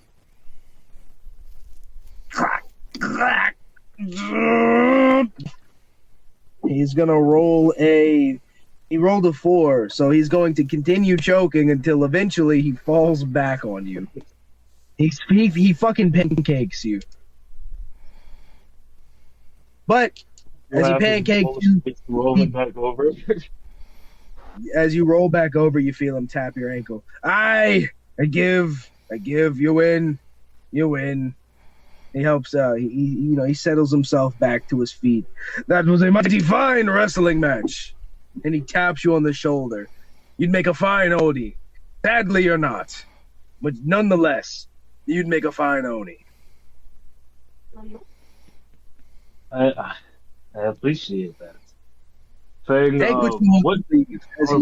As he, huh? Fang slaps him on the ass as he walks away. What? Goes back to hammering the sword. He goes straight back to hammering the sword. Doesn't pay you any attention. What kind of light armor does he have? He's got a +1 light plate. He's got leather, and he's got studded. Fang's gonna grab the +1 light plate. How much for these? He said he throws his hand up. You won the match. I'm a man of honor. You take your winnings and get out of my store. He looks kind of butthurt that you lost. That he lost to a fucking tabaxi. I'll accept that, but I'll be back for you again. Fang takes the armor, puts it on, and walks away. As you start walking away, he calls out to you. I'm not gonna let you win next time, small man. Luna climbs back I'll be onto looking forward Fang's to it. shoulders. Oh yeah, I need you.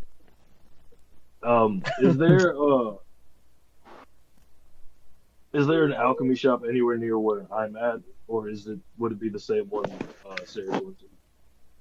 It's the same one that Ceras went to, and it's just a couple blocks in front of you.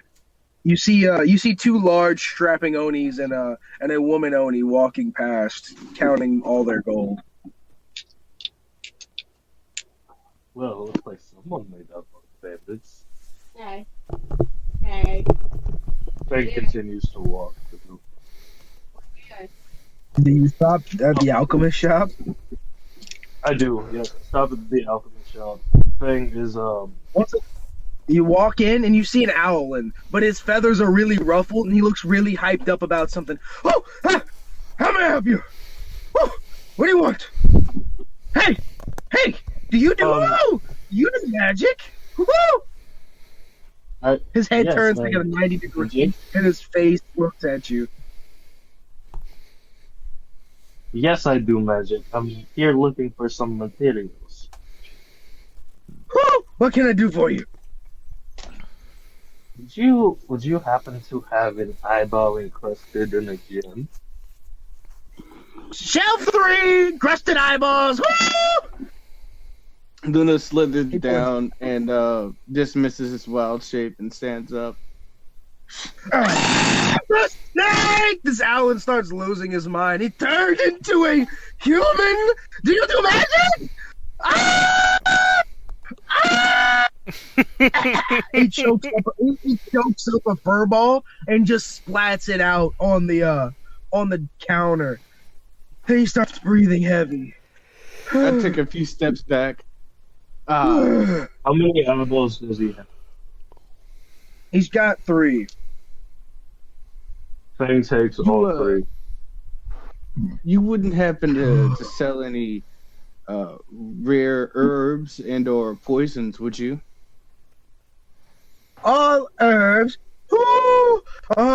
On the front table, there's a table by the door containing a bunch of jars with little labels on them. Fang also looks at the owl and, do you have any sleeping agents by chance? Whew! He takes out a small jar from behind the counter that says ether on it. Sprinkle this!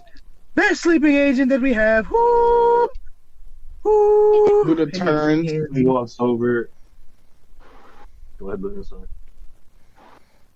Luna walks over as Fang is looking at it. How much for the entire bottle of that? No, Luna. 100 gold. Wow. Fang walks Well, eyeballs on the counter. I'll take all 3 of these and that. All of it.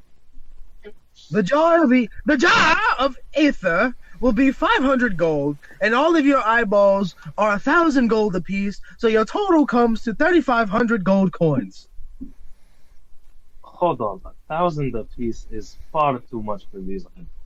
Crystal encased eyeballs are not easy to come by, especially in these parts. Ooh. Luna pulls out 50 gold and asks, pulls out his gold pouch. You are a terrible salesman. I don't know if you deserve anything at all. The owlin starts scooting the eyeballs back to his side of the counter. Slowly. how much would 50 gold get me of the sleeping agent? Luna, he hands you a single vial. I dropped the 50 gold. He gives you the single vial. Pleasure doing business with you. Luna Wild His head turns to a giant poisonous snake. So now it is 450 for the rest of the bottle? Huh? Oh, so what? Is it now 450 for the rest of that bottle? His face turns at a 90 degree at Luna Wild, shaping into the snake. Magic! Woo! His head starts spinning, full 360 because he's an owlin. Woo! Magic! Yes, it's 450 for the rest of the ether. Why so Luna much? slithers onto Fang's shoulders. He starts pecking at you, Luna. I open my mouth so he can see the venom shoots in my mouth. He backs up. Marvelous, marvelous, marvelous stuff. I close my mouth.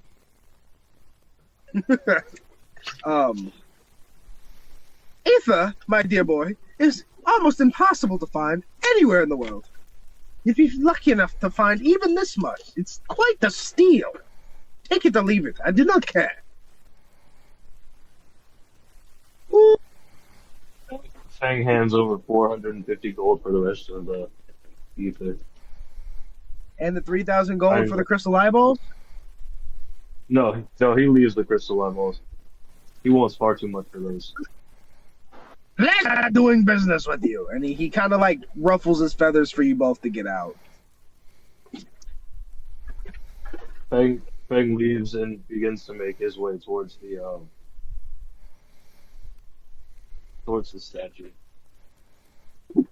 Honestly, I imagine you walk the same way as Ceras, Tyrum, and Michaelo, and that you'd eventually catch up to him.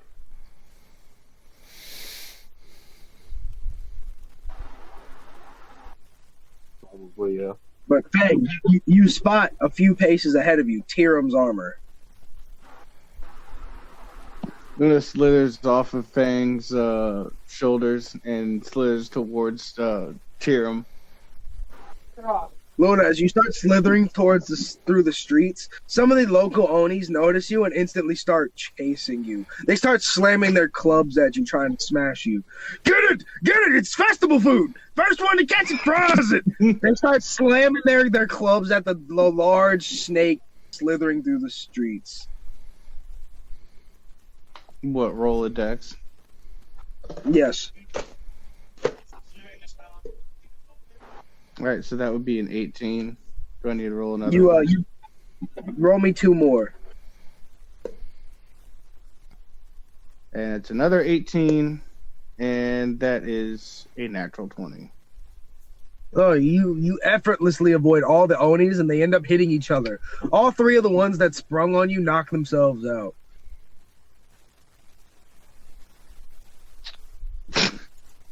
I slither past them and slide up Tyrum's armor. Tyrum, you notice that a snake crawls up you, but it's not as big as Luna was before. But it looks very venomous. A little warning next time, Luna. Sticks his tongue out. Hisses. And then points his tail towards Fang. Fang slowly trails behind all of you.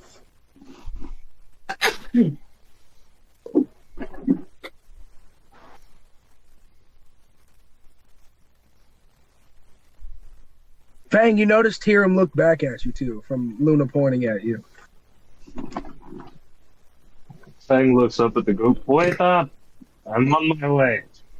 But nonetheless, Fang, you run to catch the rest of the party, and you all make way towards the large dragon statue. Is there anywhere you catch up? Well, as you all catch up and continue walking towards your destination, outside you outside of where the VIP and the hot springs are, going up the dragon statue, you see a large mob surrounding a single child. But this mob of Onis look pissed. It's a large guy. Oh, not this again. Luna, you notice that the Oni is covered his head, and he's got a small brown satchel wrapped around his back. But he looks to be pale white, kind of reminiscent of like Gore the God Butcher. Around him, you see 5 large Onis screaming at him. You get out of here, freak! You're not allowed to bathe in these pots! Michaelo, you notice that in the VIP section, the 2 generals are peering over to watch whatever this commotion is. Everything's fine.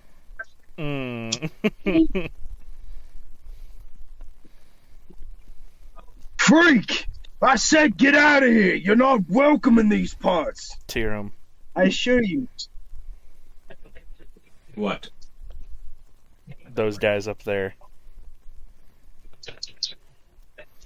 Tyrum looks at the guys. Luna Yeah, looks they're at the you all. generals. They're the ones who killed my family. Luna What are you snaps gonna his do head about back. that? I don't know, but I think we should not cause a commotion here. Luna nods his head. Tyrum looks over at the generals. We need more information about this tournament, Michaelo, so whether you like it or not, we have to go up there. No, I'm saying no. We go up there. I'm saying we don't make a commotion about this kid. As you say that, Michaelo, the entire party sees this kid jump in and start fighting. It looks like he tried to reason with the Onis for a moment, but he wastes no time whooping all of their asses. You guys see this guy glide across with some sort of ancient martial arts. He whoops ass. Michaelo, you even notice a little bit of like brown or black smoke radiate from his eyes as his 2 hands like lightning take out the 5 Onis surrounding him. As he composes himself, the lot of them fall at the same time as he strikes a pose and he spits. I might be a freak, but at least I'm not weak.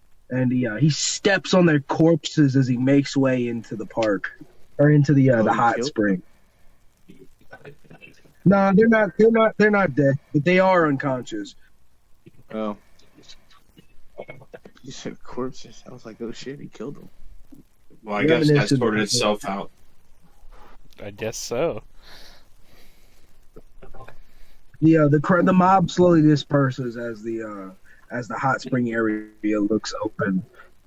You all notice Kade posted up at the doorway entry to the springs.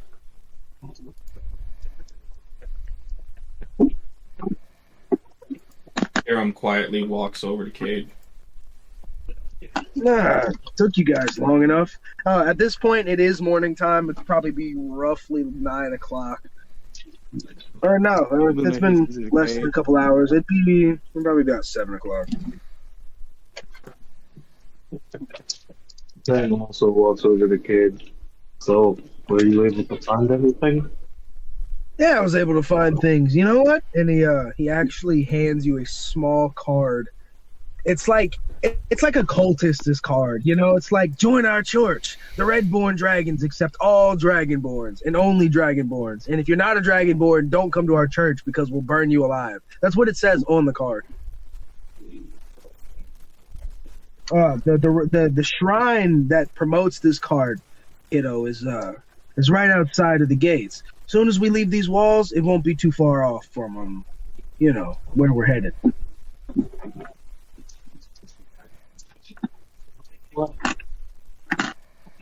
Bang looks at Kade. Thank you very much. Now, I gotta say, we don't have a whole lot of time before this tournament, but whatever you're gonna sneak off and do, make sure you get it done in time to get what I need done to happen. You got me? I did you a favor. The least you can do is keep up your end of it. Yes, I will be back. Make sure. He chops you on the forehead. I'm serious, Furball. I can't have you fucking this up for me. Fang avoids the chop. He misses, but he swats at your tail.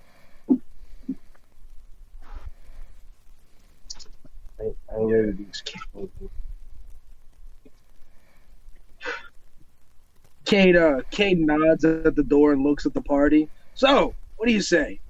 Y'all want to take a dip before we get all grimy? Luna, notorious. Michaelo walks in.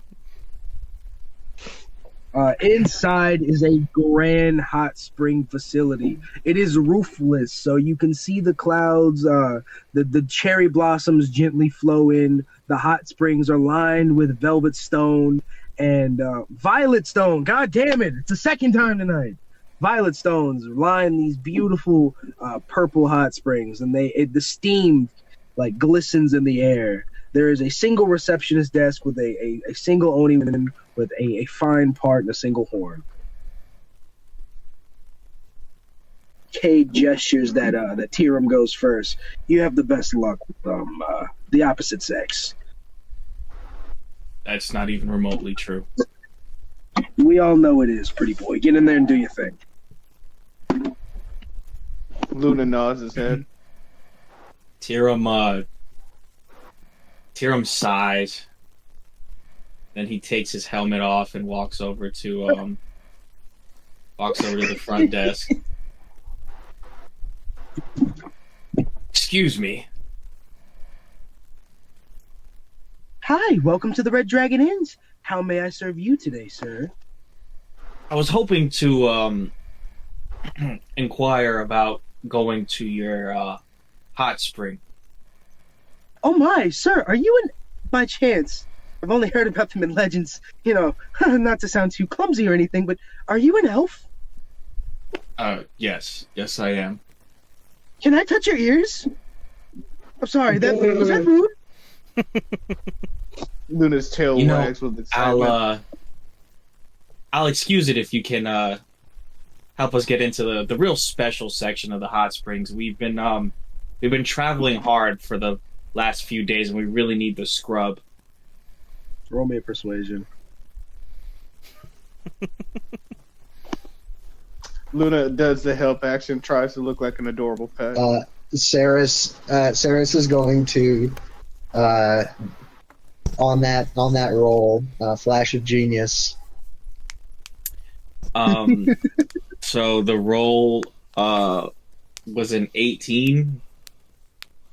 Okay, Ceras, your flash of genius. What do you do to improve? What do you do to improve Tyrum's game right now?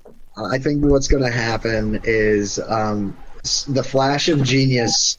Sarah sees the flow of the wind, the aerodynamics, the fluid dynamic of the wind, and then she like flips her notebook. She like opens it and closes it really quick as if she's checking something, but she's actually redirecting the wind to gust directly into Tyrum's ear, as one of his ears twitch charmingly. Oh man! And Luna, as she Gucci goos the bottom of your scaly chin, the wind hits Tyrum just right. All the stars align and gives Tyrum an insane boost. I want you to know, guys, she melts like butter. She leans in over the counter and she gracefully, like, gently places her hand on your cheek, Tyrum.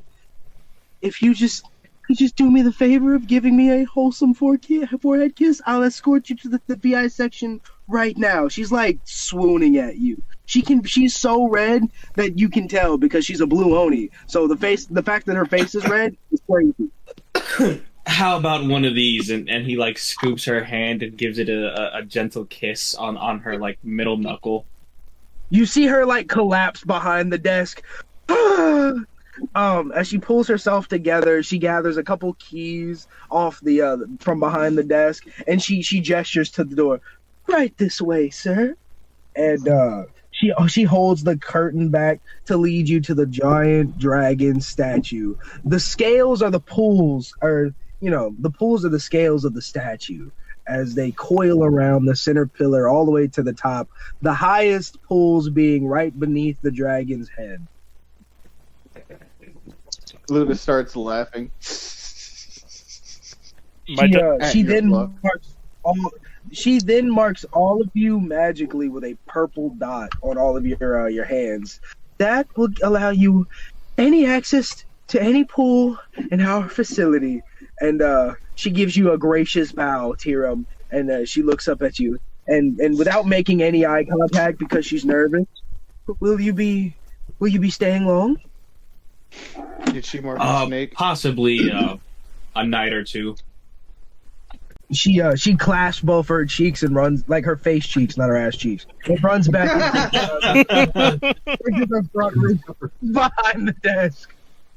At least take me out to dinner for shit. She squeals and she runs mark away. the snake too, or did she leave that alone? No, yeah, she gives everybody a dot, even the snake. Where'd she put it on the snake? She dotted you right between the eyes. You're now an Indian. You do have the best women with the best luck with women. Didn't you almost fuck Fang's sister, or was that a fever dream? That was something he was trying to do. Oh yeah, that's right. Almost got it. What'd you say, Fang? Yeah. Sorry, I didn't mean to bring something so traumatic up to you. Nothing but a fever thing. Are you sure? Because I remember him being pretty close.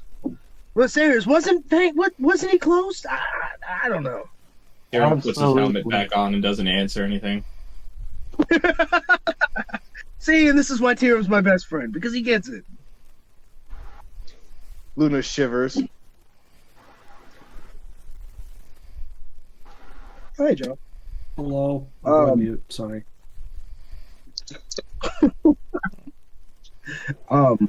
Tyrum leading the way to the top springs. We get to the second highest pool that's unoccupied.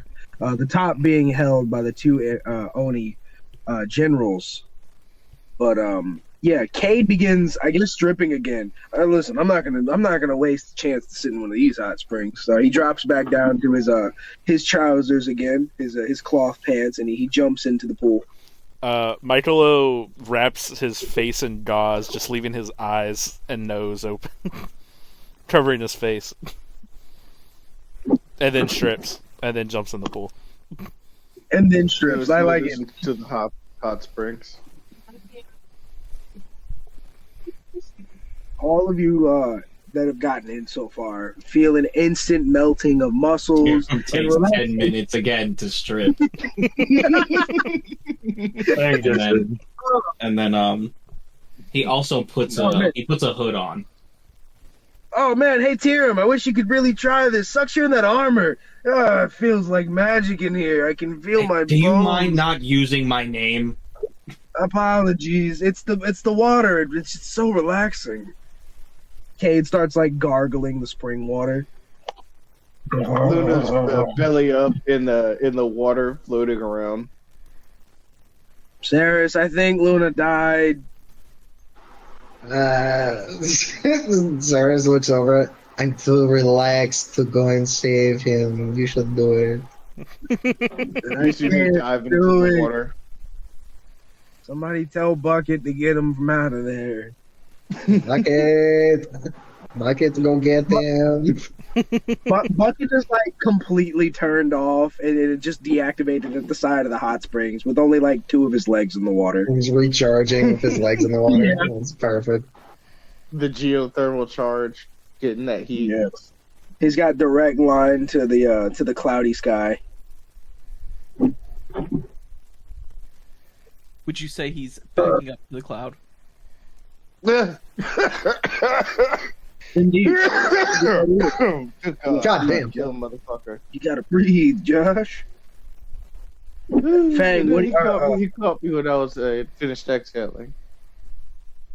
Fang, how do you feel in the spring? You usually hate baths.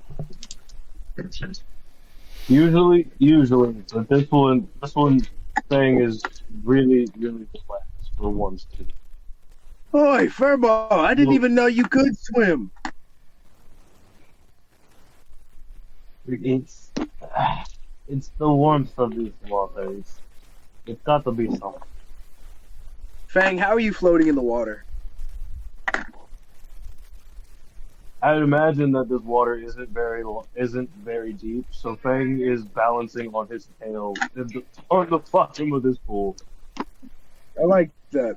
As you float there in the middle of the pool, what's your passive perception again? An 18? 18. Roll me a perception with disadvantage because of how relaxed you are.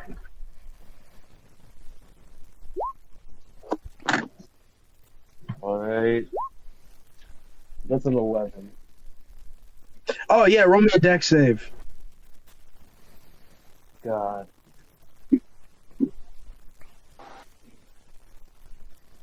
He said, "Oh yeah, roll me a dex save." Huh? 18.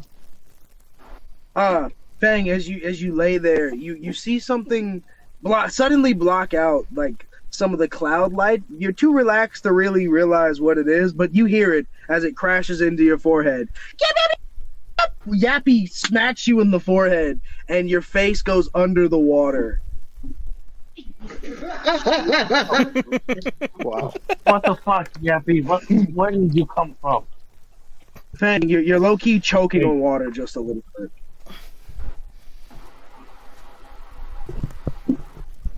Fang kind of like just starts thrashing around in the continent. Oh, Yappy, what the fuck? You all see Yappy's like 2 little webbed front feet slowly holding Fang's head under the water. Do we stop it? Luna goes in for the kill. Oh, Luna, wait, roll me to what? hit. No! Not Yappy! That is. You cruel son of a bitch! That is a 16. Oh, it hits. No, it is. All right. I need Yap to make me a DC save as well. Yeah. Constitution save. Yeah. Give him a roll for me. Man, Josh has been plotting this the whole time. He rolled. Yeah, he rolled an 18. He rolled a what? He rolled an 18. Okay. All right, give me a second to calculate what he's gonna be. He's probably gonna die, hopefully, but we'll see. Yeah, Roman, I need that damage, bud. Mm-hmm. Hey, Fang, while you're When drowning, Luna, no. while Luna, or when Luna attacked, or what attacked Yappy, hold on, let me see if I can actually do this. He said, "I gotta save the bird. I gotta save the bird." Where's my pen? I'm gonna There it is. Luna, I'll need the Hold on, because I didn't plan this ahead because this was not planned. But This is amazing. As all this commotion is happening around Tyrum gets the fuck up and separates from the party. What do you just move to the other side of the pool? Or do you go to a different pool? I moved to a different pool. They kind of stagger. So that would be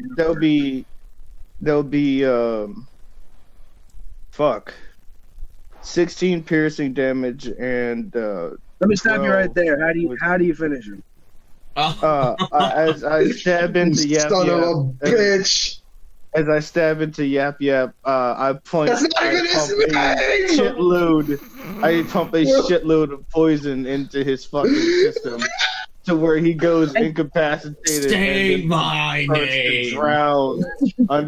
He starts to drown. I'm gonna spell it out for you.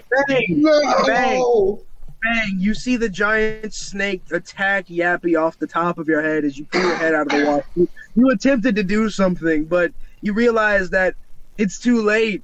The giant constructor snake finishes Yappy. Giant poisonous snake. The snake finishes Yappy. There's no such thing as poisonous. This is giant poisonous snake. Legacy. That's what it's called. Venomous. Hey, I'm not arguing that. It's what D&D says, but it's whatever, man. Okay, Ceras and Fang, you both see like Yappy's steel quartz floating in the hot spring. Ceras goes like is splashing through the water to get to Yappy. Ceras, you start splashing through, and it starts to get almost as deep as you are height-wise. Ceras can swim. Ceras swims over to Yappy and just blasts him with "Spare the Dying." Was it 26 hit? Luna goes belly up. Wait a minute. So the text of this is choose a creature that has 0 hit points but isn't dead. Is Yappy dead before Ceras gets to him? Luna, you pumped him with a bunch of poison, right? Yeah. Well, you definitely knocked him. I would say he's probably not dead yet. He'll die soon. Yes. Okay, yeah, I'll give it to you. Ceras blasts him with "Spare the Dying."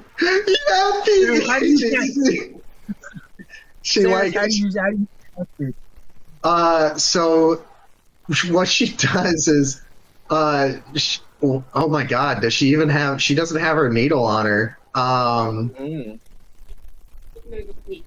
I think Ceras very quickly drags Yappy to the edge and then grabs it off of Bucket and then like stabs him in the brain with it and then it just a green energy starts flowing tendrils seem to come out of like the sewer the sewer area, the drainage area for the springs, trash cans, all that. The green energy just starts flowing out of it and pumping into Yappy. Right. Yappy twitches a little bit, and then his front 2 feet twitch really hard. And Yappy is still unconscious, but is stable now. He's stable now, yes. I cannot believe you, Luna. I got a question then. All right. Oh, go ahead. So Ceras stabbed Yappy in the brain. Is he brain dead now? He forgot that Ceras killed everyone. Ceras rolls a medicine to see if she did it right. Ceras, roll me a medicine real quick. Yeah. All right, here we go. It's a +0. That is a 6. Nice. Oh, no. You'll just have to see. You'll just have to see when Yappy wakes up. All right, this is a necromancy cantrip. Yeah, you're just gonna have to see when Yappy wakes up. Who called my Does a name? 26 hit? Fang did. Does a 26 hit? Sure, it definitely hits that snake. So what? Right as Ceras takes away Yappy, Fang touches the snake and hits him with 18 lightning damage. How dare you touch Him with what? 18 lightning damage. Well, Wait, are you Luna's smart? in the Everybody water? pulled in? Luna's still in Are the you pool. smart? Everyone's in the fucking water, bro. Yeah, Except for Tyrum. He moved to a different pool. Yeah, Tyrum's in a different pool. All right, let's see. God Let's see how damn this it. fucking plays out. Too late. Let's see how this shit plays out. You hit me with 18 health, 18 damage, right? Lightning damage. Everybody else, All roll right. me a deck save. All right. Oh I, no, that's an 11. I shift back into my normal form. That's a 24. That's a 9, but I got Keeper of the Gods. Well, Damien, you already took your damage. Well, no, I guess you're taking your own damage. Damn. Michaelo, you definitely take half. Anybody that rolled over an 18 takes half damage. Would Kate evasion work and for this? Michael- Yes, it would. Okay, then I don't take any damage. Yeah, neither does Cade, as both of you like jump out like ninja. After you shock me, right? I'll be This taking little that snake. damage. This little snake Okay. turns into a slightly bigger person than you, and your hand is touching me on my chest, and I'm looking at you, just very barely singed, just staring you down. What? Fang, you can feel Luna's chest hairs in your palm. Wait, Luna still has his clothes on. Yes, I do. No, I feel like Fang's hand is. Hang I feel like back. Fang's hand is reasonably placed, like through the sleeve on the chest. He's I'm skin to imagining skin. no, so like no, because I still have the leather turtle vest on now. Remember that now. So I'm imagining yeah, Fang has his hand squarely on my chest. All right. Fang pulls his hand back. You'll have a lot more hair than I would expect for a human. Luna, hold on. Yeah, no, that's a 19 on the die plus my wisdom save. Luna gets a few feet bigger and fully furs out into the pool. You turn into a were-tiger in the pool? Yes, I am. I take my God. vest off and I toss it Sense to the of side of stealth. the pool. Means nothing to this. Yeah, party. no. Ceras gets out of the pool. Ceras gets out of the pool and starts going towards the dressing, like the little changing room. And takes, hand- Also, I put my hand on Fang's shoulder. Kate's sitting back and watching the two of you get ready to duke it out. You both look up and notice that the two Oni generals are also like slung over the side of their pool watching you two get ready to fight. You see the blue one give you a little thumbs up. Hold on, Kate is he giving it to me or is he giving it to Fang? Yes. Cade looks at the two of you. Well, make my spa day interesting. Come on, do something fun. Cade is like arms slung out of the pool. All right, Fang, roll me a strength, bro. God damn it. That's a 10. That's a 10.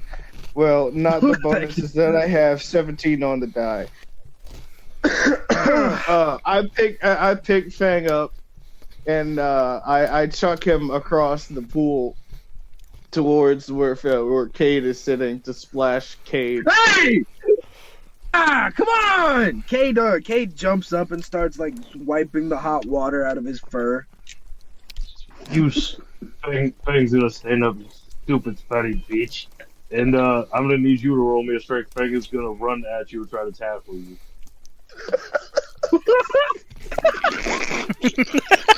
As you run,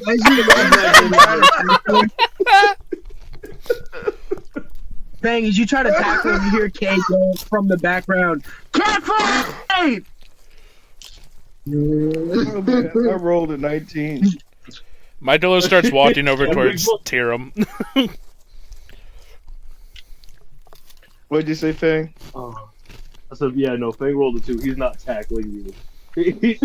Fang, you go to tackle Luna, and you run into a brick wall. Luna poses like Tony the Tiger, and he goes nowhere. I grab you by your chest with my thumb like right around your neck and just pick you up out of the water. And then I splash you into it. And then I toss you once more across the pool. You splash Kate again, but he doesn't look phased this time. I'm not even worried about it. This pool feels too good to be upset about it.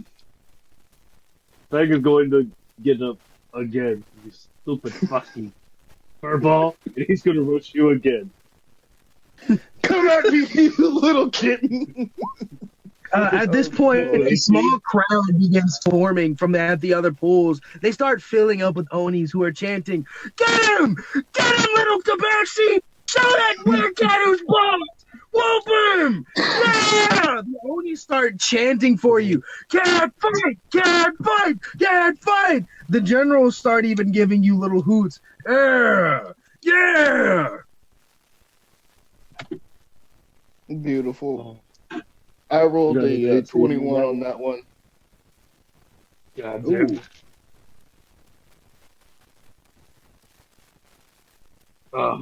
Well, Fang is going to get to you again and not be able to tackle you once again. as you try to fucking tackle me,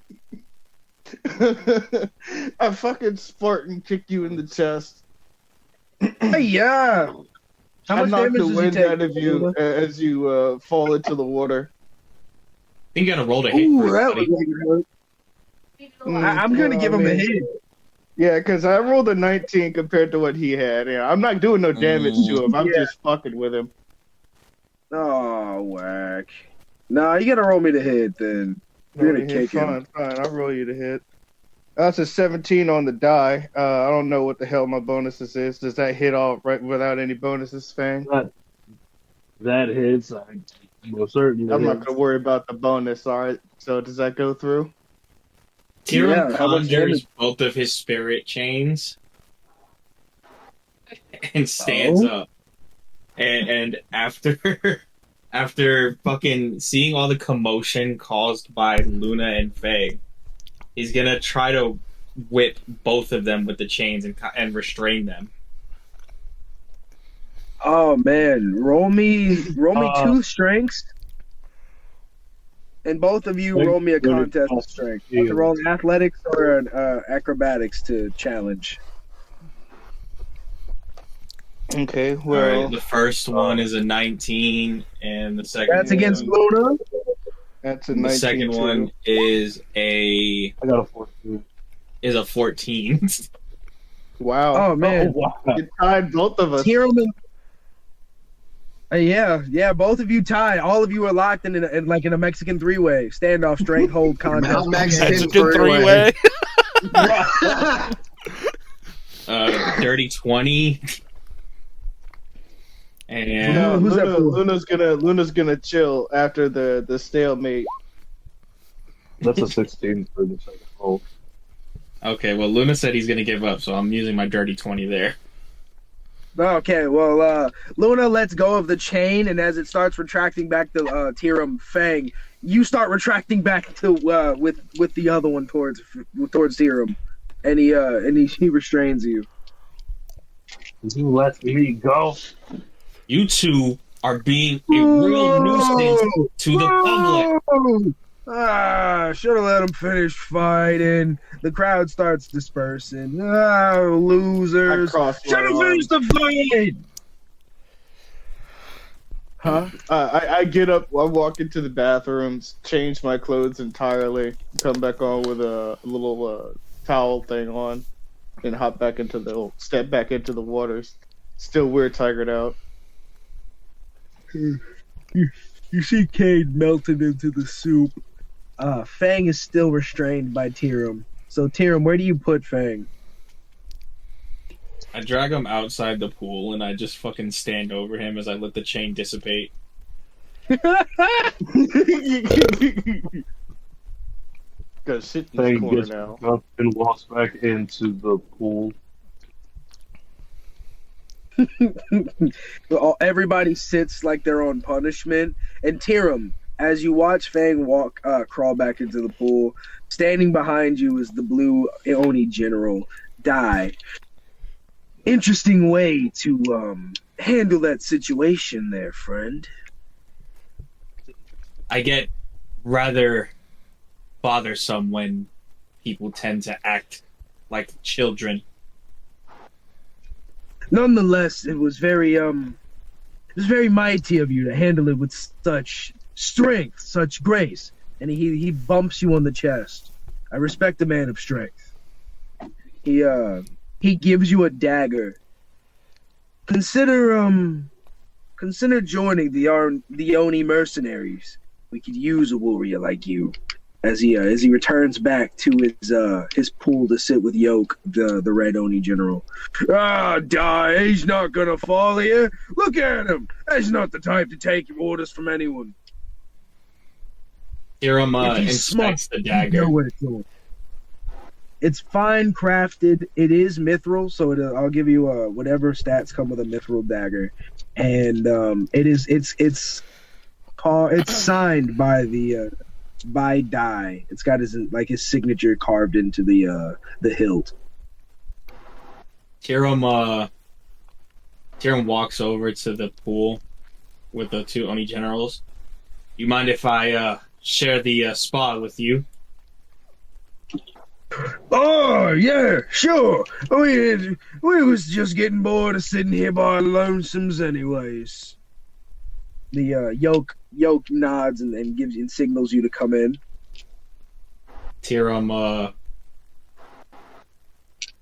sits down across from the two generals.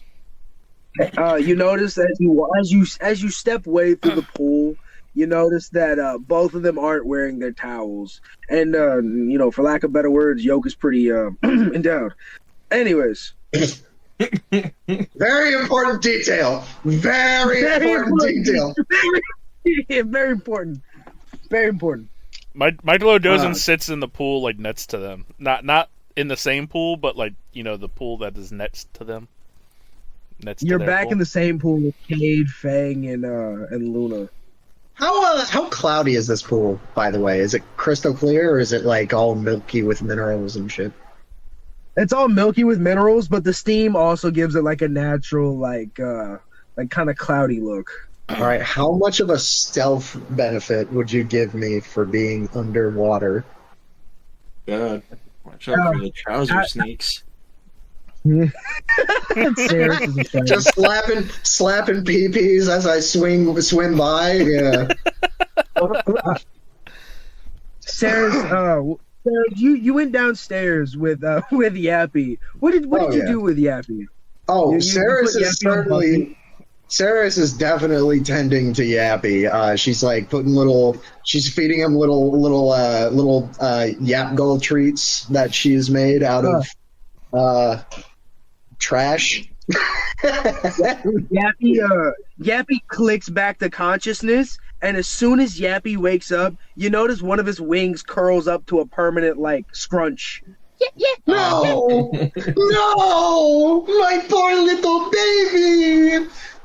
He looks at you and he tries to bite your hand, but really he's just licking your fingertip.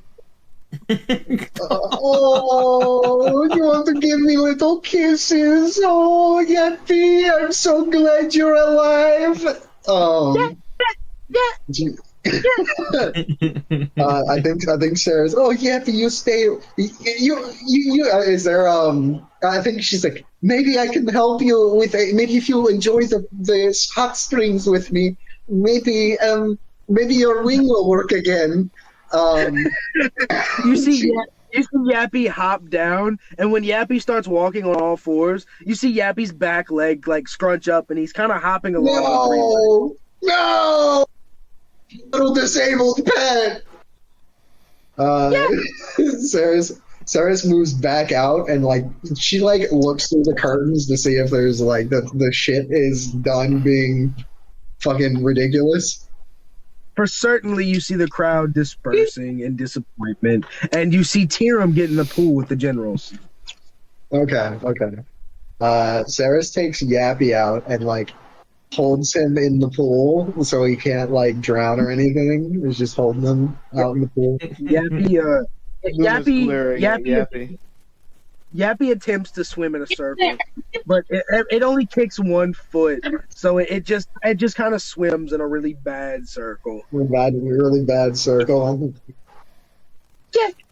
Really just spinning in the water more than anything. Yeah, like they're splashing around in the water. The little wing is taking on water. Oh no.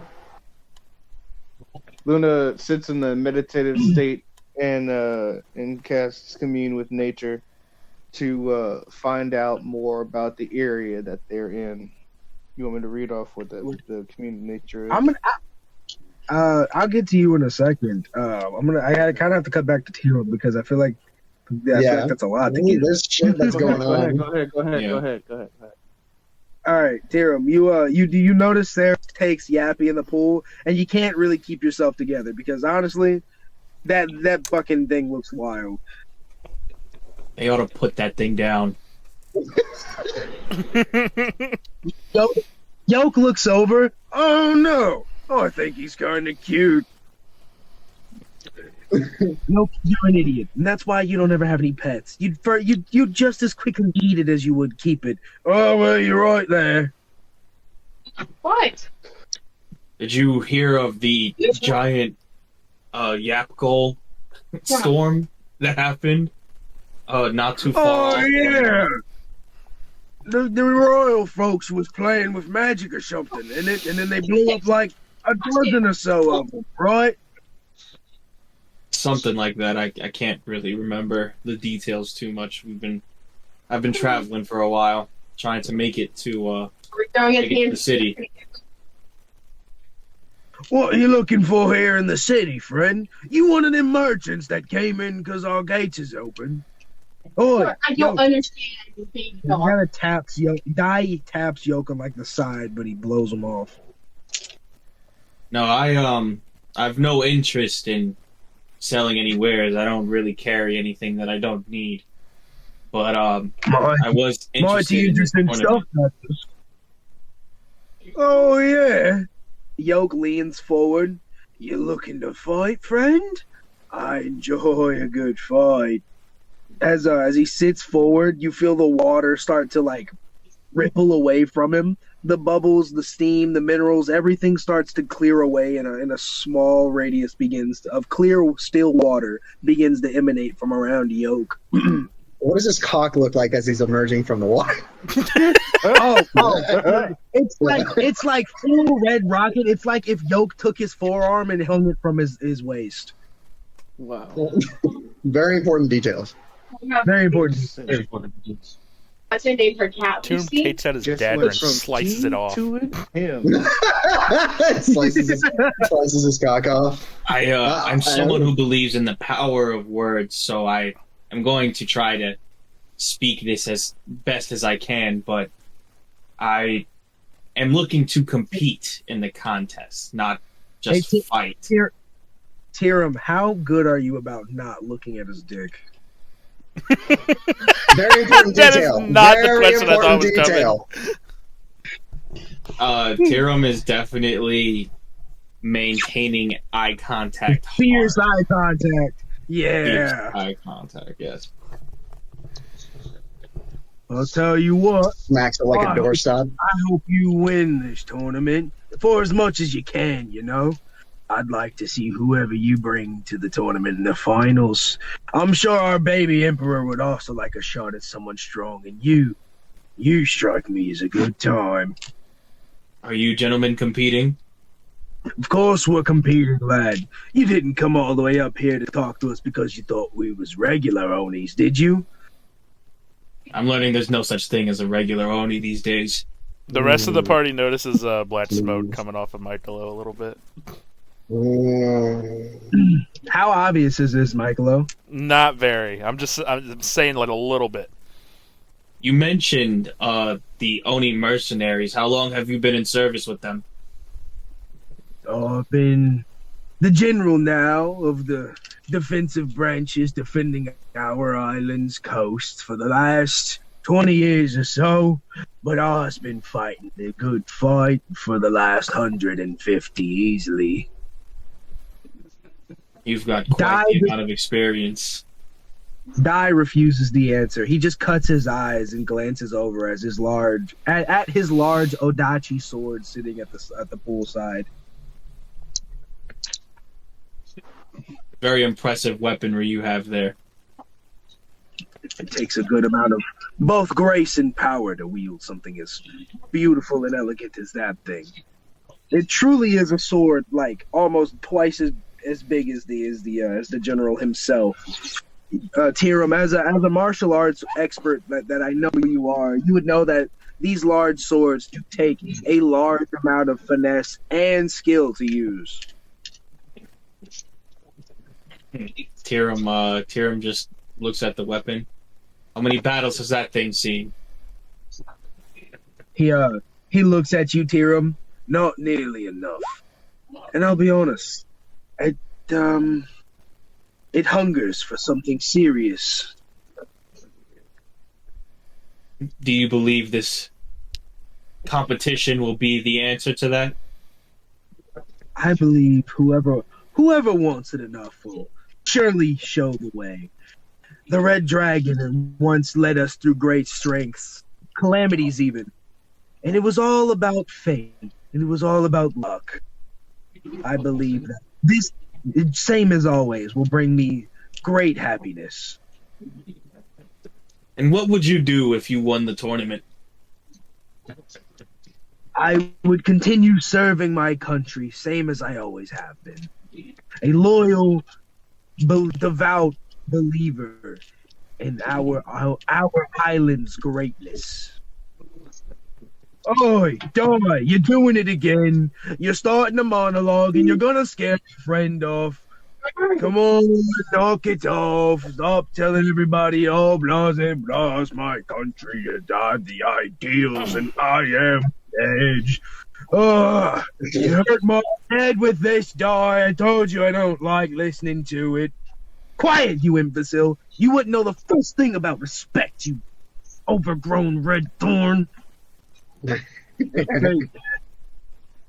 Fucking nationalist in their goddamn beliefs.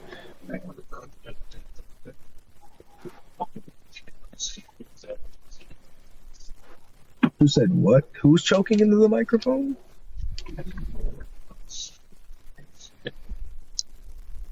Tyrum sits back and just kind of studies them. Tyrum, as you sit.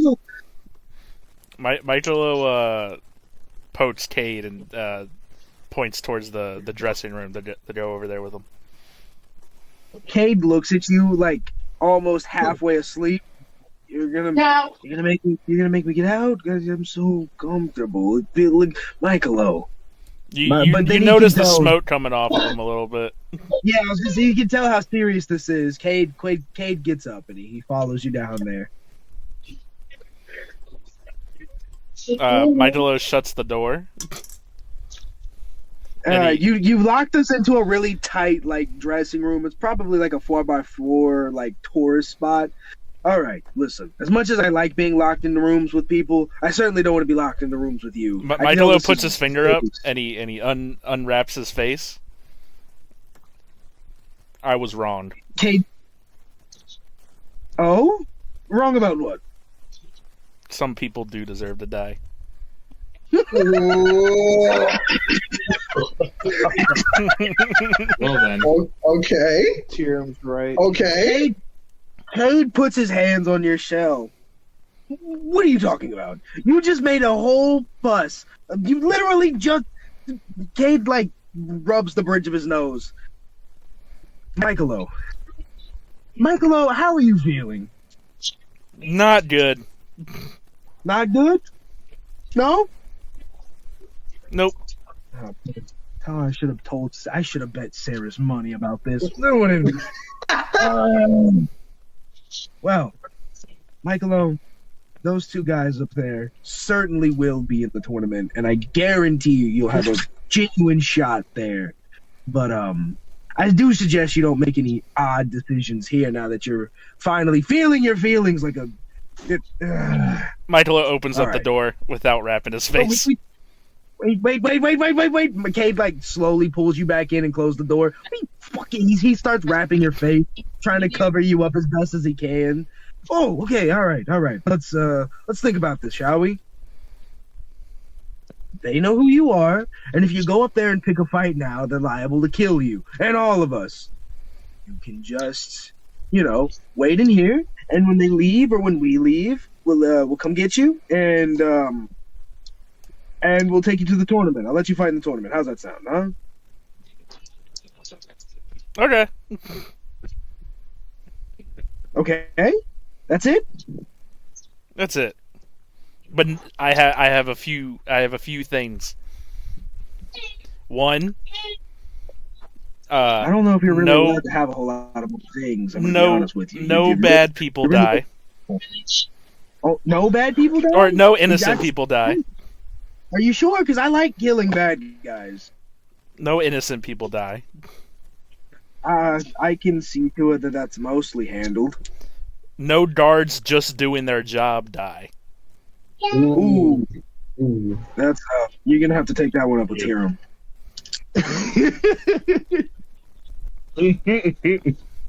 You know how Tyrum is about guards. He strongly believes that people that get in the way also deserve to pay. Oh, I should quote that. I think he'd write that as a slogan for his armor. You think he'd write that on his shield with paint? Kate, focus! God damn it! I'm sorry. I'm sorry. This is big news. I'm so proud of you, Michaelo. Look at you trying to mature and be adulty and stuff. Really, you're just an angry kid like all the rest of us. He taps you on the shoulder. Give in to the anger, I guess. Can you focus? I'm sorry. Go ahead, continue. What's the last Never thing? thought I'd hear Michaelo say that. I know. It's awkward. He's going through a lot of shit this arc. You hear tourists in the background looking for a missing trash bag for the can that's empty across from the dressing room. And in the Coliseum, I don't know if it's going to happen, but I think they're going to be, random people who just want to get somebody good in the throne. Not to be cynical, but you're being very positive for the people that live on this island. I'll be honest with you. My father told me a lot of stories about this island and how peaceful it was. Did he tell you about the Wingles too? That's where I learned that the stories that he told me were about this island. Man, this has got to be really eye-opening. I'm not even gonna lie. I'd prefer to use the word traumatic, but eye-opening works too. Mm-hmm. Listen, you sit in here and you think about that. I'll go take care of the rest, all right? And he pats you on the show. You sit down and meditate or something. Michaelo kind of looks at the room, and it's a 4x4 box. He kind of just stands there. Kade slowly motions back out of the out of the dressing room, and he keeps motioning at you to not move and to stay there, and then you just see him start running up the pool, up the steps of the pool.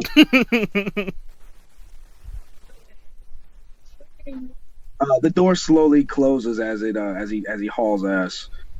Michaelo just sits there tapping his foot. Kade comes sprinting up the pool side, and he jumps in the pool and swims over to you, Ceras. Guys, I think we have a problem. I not now. Yappy is Yappy healing? Is Sarah's like looking at his leg? Ceras, look at me. No one cares about your weird hippogriff. All right, listen to me. Michaelo just said he wants to commit murder. This is important. Oh, Ceras immediately Wait, like just wait, grabs did you Yappy. just say my name out loud next to the fucking Onis? No, Kade whispers it to Ceras. Oh, okay. He's in a separate pool. The Onis are higher up with Tyrum. Ceras grabs Yappy and like pulls him in close and nods. Listen, I think our boy is finally, growing up, at puberty maybe. I'm not sure, but he seems like he's on edge. So I told him to wait for us in the dressing room. But he said he wants to commit murder.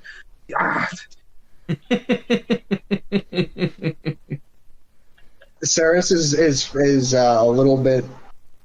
Ceras looks at him and goes, "Well, you know what? I kind of expected something like this if he saw mortal enemies. I just didn't know which way it would go." He was really he really insisted quite the opposite last night. Is there a clock in the room? No, there's no clock. There's nothing. It's just a box. Michaelo starts pacing back and forth. You hear tourists and other people in the dressing rooms next to you. Golly, I'm glad. What a day! Sure glad we got out of there. You hear kids crying. You hear a couple come in. Oh my! In the dressing room, right here. Michaelo, it's been weird standing in that dressing room, bud. It's been what? It's been weird standing in that dressing room. You've heard all manner of interaction. Yeah, Michaelo's getting a little impatient. Tyrum, as you sit in the pool with these generals, they slowly turn up the heat. Like the temperature levels, more and more steam and hot water begins pouring in from the upper scales, and the water slowly starts like boiling and getting hotter and hotter. Do you need me to roll a con? Yeah, I need you to roll me a con. Oh, Tyrum's good. That's a 19. Told you. You pass with flying colors, and they look at you as the temperatures increase. What do you say? Enjoying the hot springs, friend? I'm already in the hot springs. What are you talking about? Yes, but are you enjoying? Oh, sorry. My hearing's not as good as it used to be. I feel that these hot springs are very relaxing. Good. These hot springs serve as a delicacy of our culture, if you will. Not many people get to experience the islands like these. It's beauty. It's nature. Indeed, I've come to appreciate it. It helps with the soul. Oh, good. Continue appreciating it. We must make our leave. Dai and Yoke begin standing up to make way out of the pool. When Yoke stands up, though, you see it again. Like full display. Forearm hanging from the waist. If this was an anime, you'd see the light sensor. Bar. Yeah. yeah. It's fully sunned out. It's like a flashbang.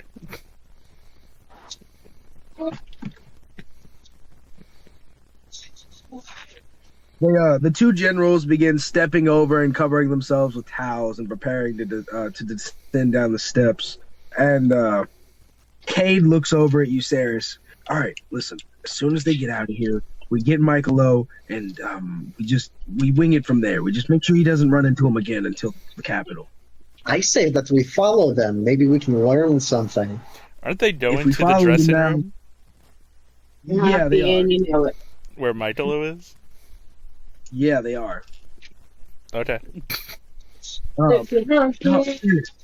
If we follow them and get caught now, we'll blow the whole operation. I'd rather just give them some space and see them again in the capital. Sarah shrugs. Let's get Michaelo away from them for a moment. As we both look down to the bottom of the steps, the two generals are stepping into the dressing rooms. The two dressing rooms on both sides of the one that Michaelo is in. Oh, shit. Michaelo, you hear both the generals step in. All right, gotta get dressed and look official again. Gotta put the duties on.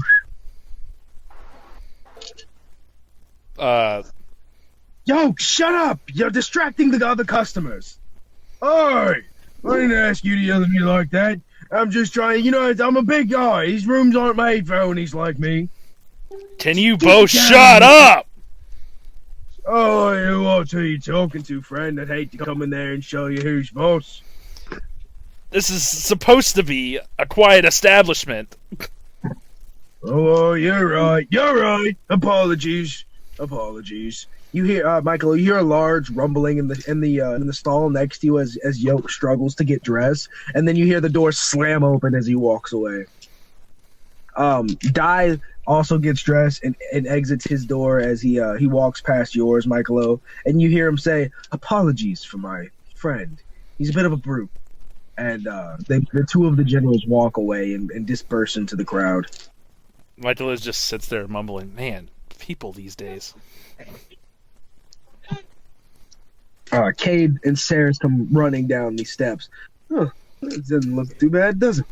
Michaelo's like looking through like lockers.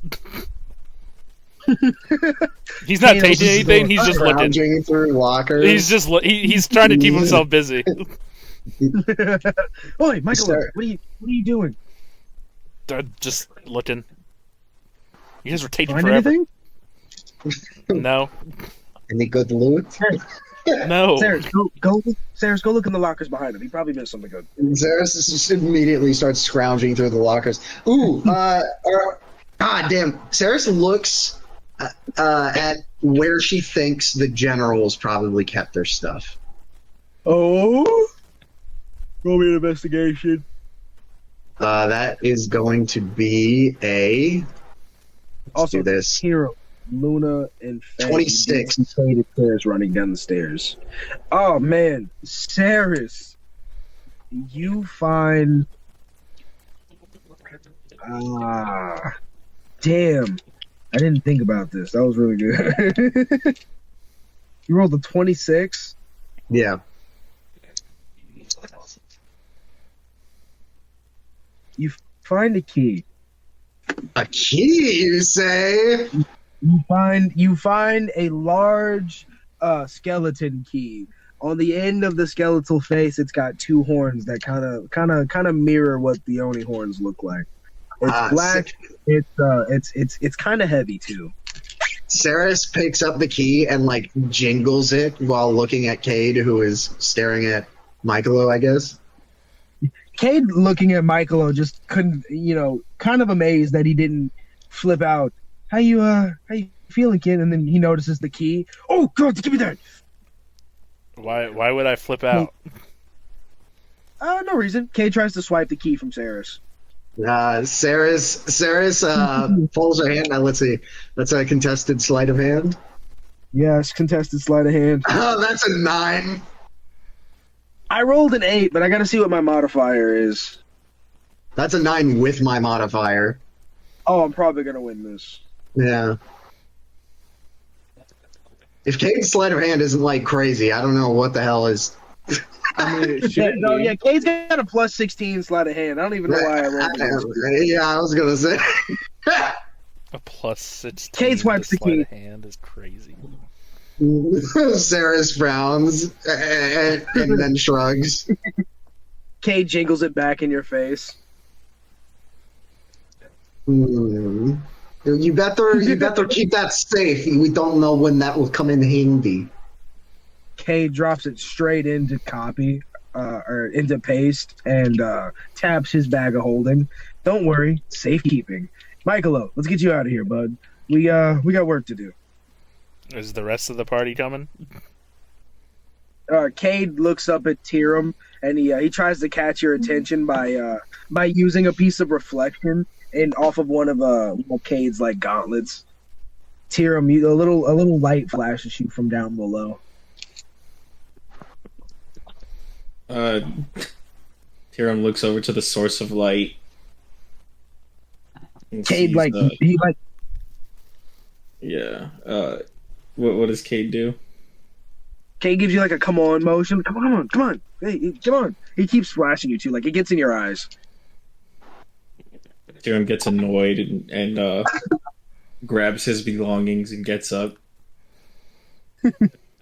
Tyrum, I never did ask, but now's the time to expose it. Did you get into the hot springs with or without a towel on? Dog, Tyrum was in his undergarments. Oh, he was wearing the swim trunks. Did he have a white beater on? Yeah, sure. No, actually, no, he didn't. He had like a long sleeve shirt because he wants his tattoos covered up. It's like a compression shirt. Yeah, very good point. Man, he must have been pretty fucking hot in that hot spring, huh? Yeah, burning up. Tyrum don't fear nothing. But showing his tattoos. Fang, Luna, you both see Tyrum get out of the pool. Is it time to go, Tyrum? I suppose it is. I couldn't tell if you said Salem or Tyrum, and I assumed you meant Tyrum, so I'm gonna go with that. Salem. I said Tyrum. Okay. Cool. Salem is such a cool counter to Tyrum. New big bad incoming. New big bad. He gets up and gathers his stuff. Alright then. Luna furls his whiskers. Gets out of the pool. The party reconvenes in the lobby of the hot springs. Once again, you all see another large skeletal rat run across the open walkway as it clanks and clatters until it disappears underneath a large rock. Oh man, I'm kind of hungry now. You know what? I agree, Fang. Let's go get something to eat. Plenty of food stalls outside this place. Directly outside the hot springs. It's clearly the open market where all the food stands would be to catch any kind of tourist or anybody in the area. This would be like a hot spot area. So there's stands of oni ramen and goat and buffalo skewers. There's another demon style aisle pizza stand. Michaelo. Can we stop it for tonight? Yeah, seriously. Yeah, I have no idea if we're gonna have work tomorrow. Yeah, I feel like that's a good stopping spot. All right. I got one more thing before we stop. Then, the lot of you all hear yelling off in the distance. Help! Help! It took my child! It took my child! Ignore it. Let's keep moving. Oh, well, that's a session.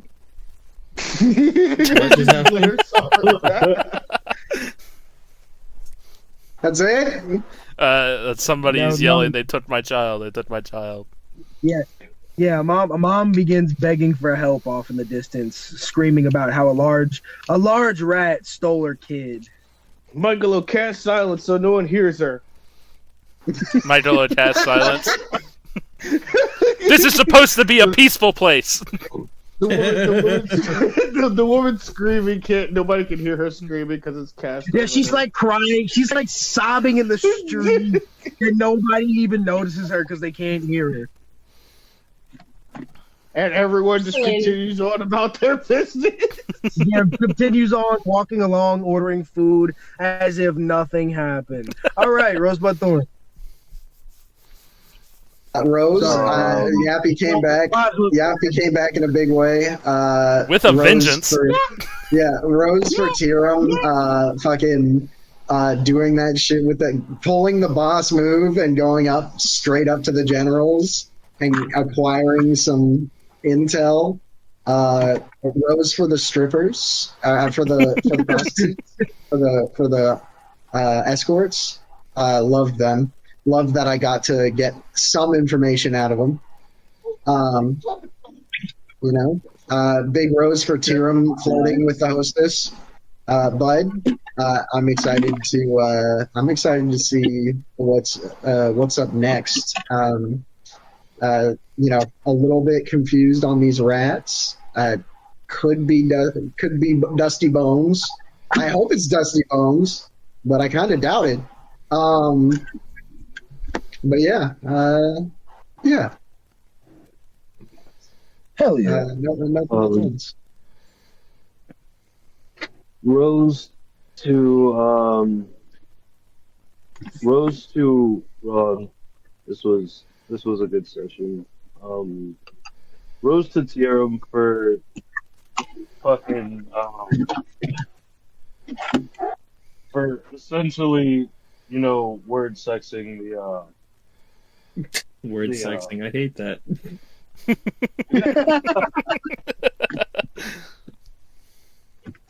Word sexing the hostess. It was fantastical to witness. Pretty boy Tyrum is going to be canon. Pretty boy Tyrum is great. Bud to finding the temple. The One Piece? Sorry. Yeah, Bud to finding the One Piece, of course. Bud to seeing the generals in the tournament. Bud to the fact that Michaelo is in the tournament again. Yeah, Kane's gonna drop that guy on you, Fang, in the next episode. It's gonna be really funny. Oh, hey, Kane, hey, Fang, you're out. Actually, coach's orders. Unless Real funny Michaelo when just Frank said gets that off to shut Kate up. You said what? He said he wants to fight us in the tournament. Michael's about to be a killing spree. No. No. Rose to the cat wrestle in the water. That was fun. Yeah, that was great. Yeah, pretty Real much fun. just I had said a lot of fun. Shazam for me.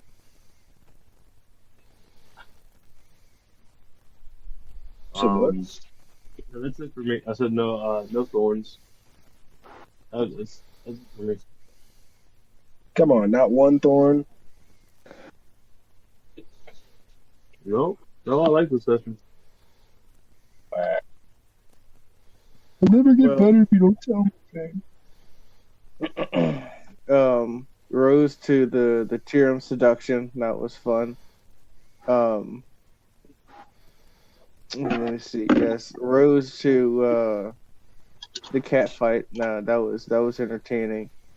It was pretty entertaining to beat up on a non-physical person. So, whatever.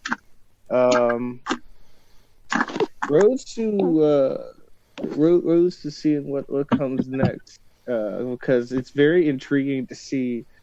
I said Rose and Bud to see what's coming next, because it's nice to see Michaelo getting a little bit mad, but Tyrum called it because he said he was being wishy-washy. Let's see if this is the last wish. Hopefully, there's no more wash, but we'll see. No real thorns. I was happy to be an animal for most of the session. Yeah, the druid was an accessory to everything this session. Mm-hmm. Until, again, I was shocked by, a kitty who said Shazam. So, yeah, that's it for me. You attacked my yappy. Oh, no, hold on. First of all, fuck that thing, whatever the hell it is. It's annoying as shit. It needed to die. Okay? It needed to die. Yappy is great. Now he's disabled! If it doesn't yap again in its life, it's an improvement. You disabled him! I love Josh's murderous intent. Josh, it can't yap anymore. It's ya now. It's not yappy anymore. It's just ya. Oh boy. Well, it's not like it's there's some creatures that you grow up around, and it's like you just want them to die, and You know, when you hear creatures that decide to repeat themselves, and it's like that, it just makes you want to kill them. You know, Josh killed birds as a kid. I'm convinced. I think we really need to have a serious conversation about Josh's murdering spree. Murdering spree, sir. I haven't murdered like a lot of people. You just recently. you just almost murdered a Yappy. Well, which Michaelo Yappy's doesn't a like. pet. He's not a person. I mean, you talk about the closest person I've almost murdered. You know, it could have been, if things dragged on long enough, it could have been Fang. Who knows? That would be wild. Fair point. That would be pretty wild. Luna just drowns Fang in the pool. If Fang's got that serious, Fang would have been using that. How did it feel having your hand on the chest of a man, Fang, after you got beaten by another? You got beaten by 2 men today. How'd that feel? Oh, yeah. You beat one man. There we go. There we go. Yes. How did it feel being topped again? And we'll come back and top you while you're sleeping. It's okay. You'll just wake up and don't forget, I can grow 2 sizes bigger. Jesus Christ. Hot. Super hot. Anyway. Yeah, I think it's you. Rose to the vivid imagery of the Onis having large fucking wings. Expertly done. I mean, it made sense. They're bigger than Tyrum. Big Rose to the owl artificer. He was very funny, very entertaining. Rose to Tyrum failing the strength and getting completely demolished by a buff owl. You know, that was a humbling experience for Tyrum. Bud to how this Coliseum conversation is gonna happen again. Rose to getting to maim an Oni's jaw. Rose to Josh trying to snuff out Yappy.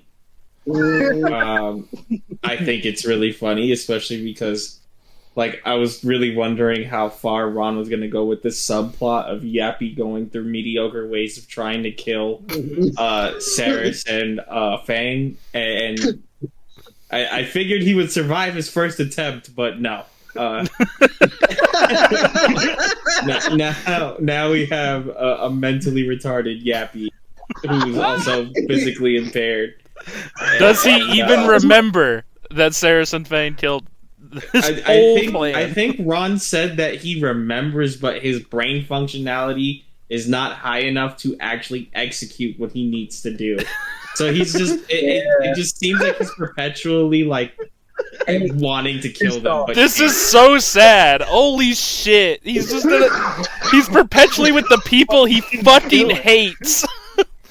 It wants to I get kill. the feeling Luna's gonna snuff Yappy out when nobody's looking and pretend it didn't happen.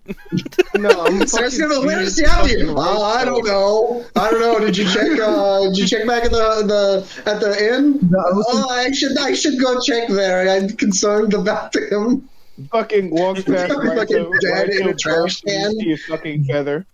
Somebody's eating Yappy currently. Like.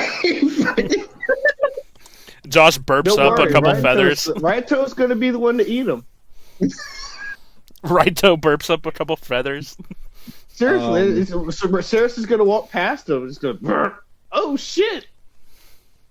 I love that Raito's But to the circus, I wanna see what happens there. Oh, that's gonna be so fucked up. It's gonna be so fucked up. Moral. I can already smell it. I don't really have any thorns, I don't think. Is that everybody? No, I gotta go. Okay. Rose to Ron actually making this town a living hell. We talked about that. It hasn't been that bad, honestly. Oh yeah, just a little bit of racism and starving children and everything. Yeah. Listen. If we don't beat our children in the streets, can we really call ourselves a community? No. I don't. No comment. Rose to Yappy. That shit was fucking hilarious. Rose to Fang. His adventures were pretty funny. This go around. Bud to the Coliseum and the heist. Bud to the circus. Bud to the Capitol. And no thorns. Damn it, man. Oh, hey, Jonathan. We do a thing called Rosebud Thorn. We talk about Rose's stuff we liked, Bud's stuff we're excited for, and Thorns is things we didn't like. Obviously, you don't have to do a Bud if you don't want to, but give me your opinion of the session. I'll be honest, you guys were background noise. I didn't pay much attention. What I do remember is someone inadvertently waterboarding themselves and no one saying anything about it. Yappy tried to take Fang out. Someone covered their face with a cloth and then jumped in a pool. Michaelo. Oh yeah, that was Michaelo. Yeah. So, and then no one said anything about it being like he's gonna drown. Well, my head wasn't above. My head was always above the water. Oh, I did not know. And he's a turtle. Okay. He can breathe. I remember that. So that was. Thank you for the additional context. That was great. I'm also a turtle. That is true. And then I remember something about a giant wang. And then Yoke's wang is going to be forever remembered. I don't. Something about you're not allowed to say someone's name. I don't understand that. No. Michaelo would have been caught. There's people who know him that are very powerful, and they would know his name. The guy He's with the target. big wang knows my name, and should and kill he's me. A target. Yeah.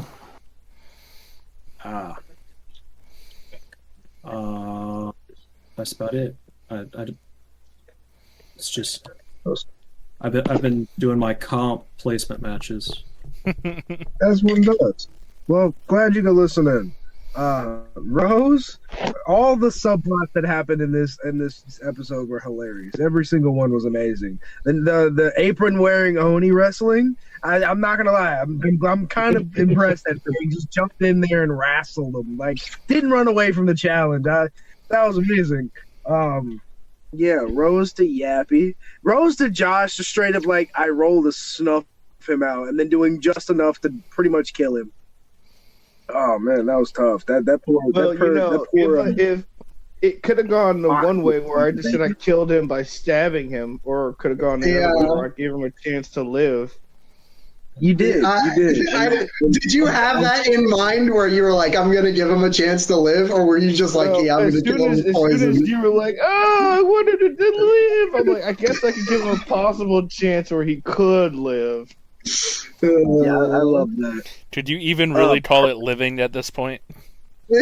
I mean, I wouldn't. He can't yap properly anymore. And his name is Yappy. Well, now you took the one thing he did. Does fucking call him Yip Yap. Yeah. Yip. He called him fucking Yip. What is this fucking avatar?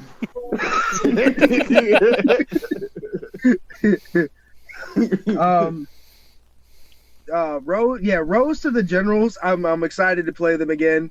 I like these two. They're fun. Rose to Michaelo straight up saying like, oh, never mind. You're right, guys. Murder might be okay. He did give you a couple like, hey, don't kill these types of people. I think the guard one's going to be the most interesting. because I have to agree. Because it's like Also, nobody my really point- targets regular people, but like guards, that's kind of it'll be Specifically interesting. guards that are just doing their job. So Ceras is gonna listen in and be like, I wonder if this is a guard just doing his job. He just works here, or is he a hateful bastard? Is that? How This far? is going to be How far interesting because I know with What, Ron? The what? You just asked the question. Oh, I was gonna say how far into the evil conglomerate is he? How far up in the ladder? Well, Just we not a regular just job? knock him out. Or you does know? What's the guard's manager? Like, Because, like, if He you're gonna attends tell the me big there are night of guards evil that meetings. aren't just doing this for a paycheck to pay for their family, like, come on, there definitely are. That's fair. I mean, that's fair. There are. There definitely are. Like I said, when in Yeah, doubt, knock him out. Rose to that. You rose to Michaelo straight up saying, like, maybe I might potentially want to murk some people. Because Michaelo was, like, feet away from his actual family's killers. Well, it's also I think Michaelo stood in that time and was like, man, this actually makes me really angry. Michaelo That's also hilarious. never said that he was gonna kill anybody. I'm pretty sure. I just said some people need to die. yeah, I'm a sick Tyrum on him. Oh, okay, fair. Hey, you're gonna do what I Get him. did? Well, Get Tyrum him. might give you the same response. Tyrum still might do it, though. He didn't kill my grandfather. Your grandfather wasn't bad. If I go, hey Tyrum, these guys killed my family. Can you kill them? Coward. He Oh, was yeah, but he also wasn't a coward. he wasn't inherently evil. He was just a sad, cares? cowardly old man. Hey, He look, was look, just a look. sad old Evil is just a matter of perspective. It's really not. There are genuinely evil things that people do that are Like I not said, we need to have subjective. a serious conversation about Josh's murders. Based on whose morality? Whose morality? If you stomp on a John's baby, asking the- you are inherently evil. Well, actually, Where do Tyrum, those that baby morals shouldn't come have been from, in his Bob? way. Exactly. Exactly. That mother should not have placed that baby on that sacrificial table. What is happening right now? Anyways, We're having Rose to deep Tyrum buying conversations. protein powder Protein powder Yeah, and he did workout that. bands. Yeah. and workout bands. Yeah. Yeah, Rose to Tyrum wooing the waitress, just straight up like woo to the party, helping him spit game. That was awesome. I love how the ears waved in the wind. Oh yeah. Yeah, that was immaculate. Yeah, Rose to Fang fighting two giant snakes in the river. Oh yeah, that was fun. And then he was fine with that very same snake getting on his shoulders. Yeah, he made a decisive choice after he realized who you were. But yeah, no, this was fun, guys. Bud to the circus. I'm excited to see how certain people handle certain things. Bud to the shrine. Can't wait to see Fang get his ass kicked by his old family members.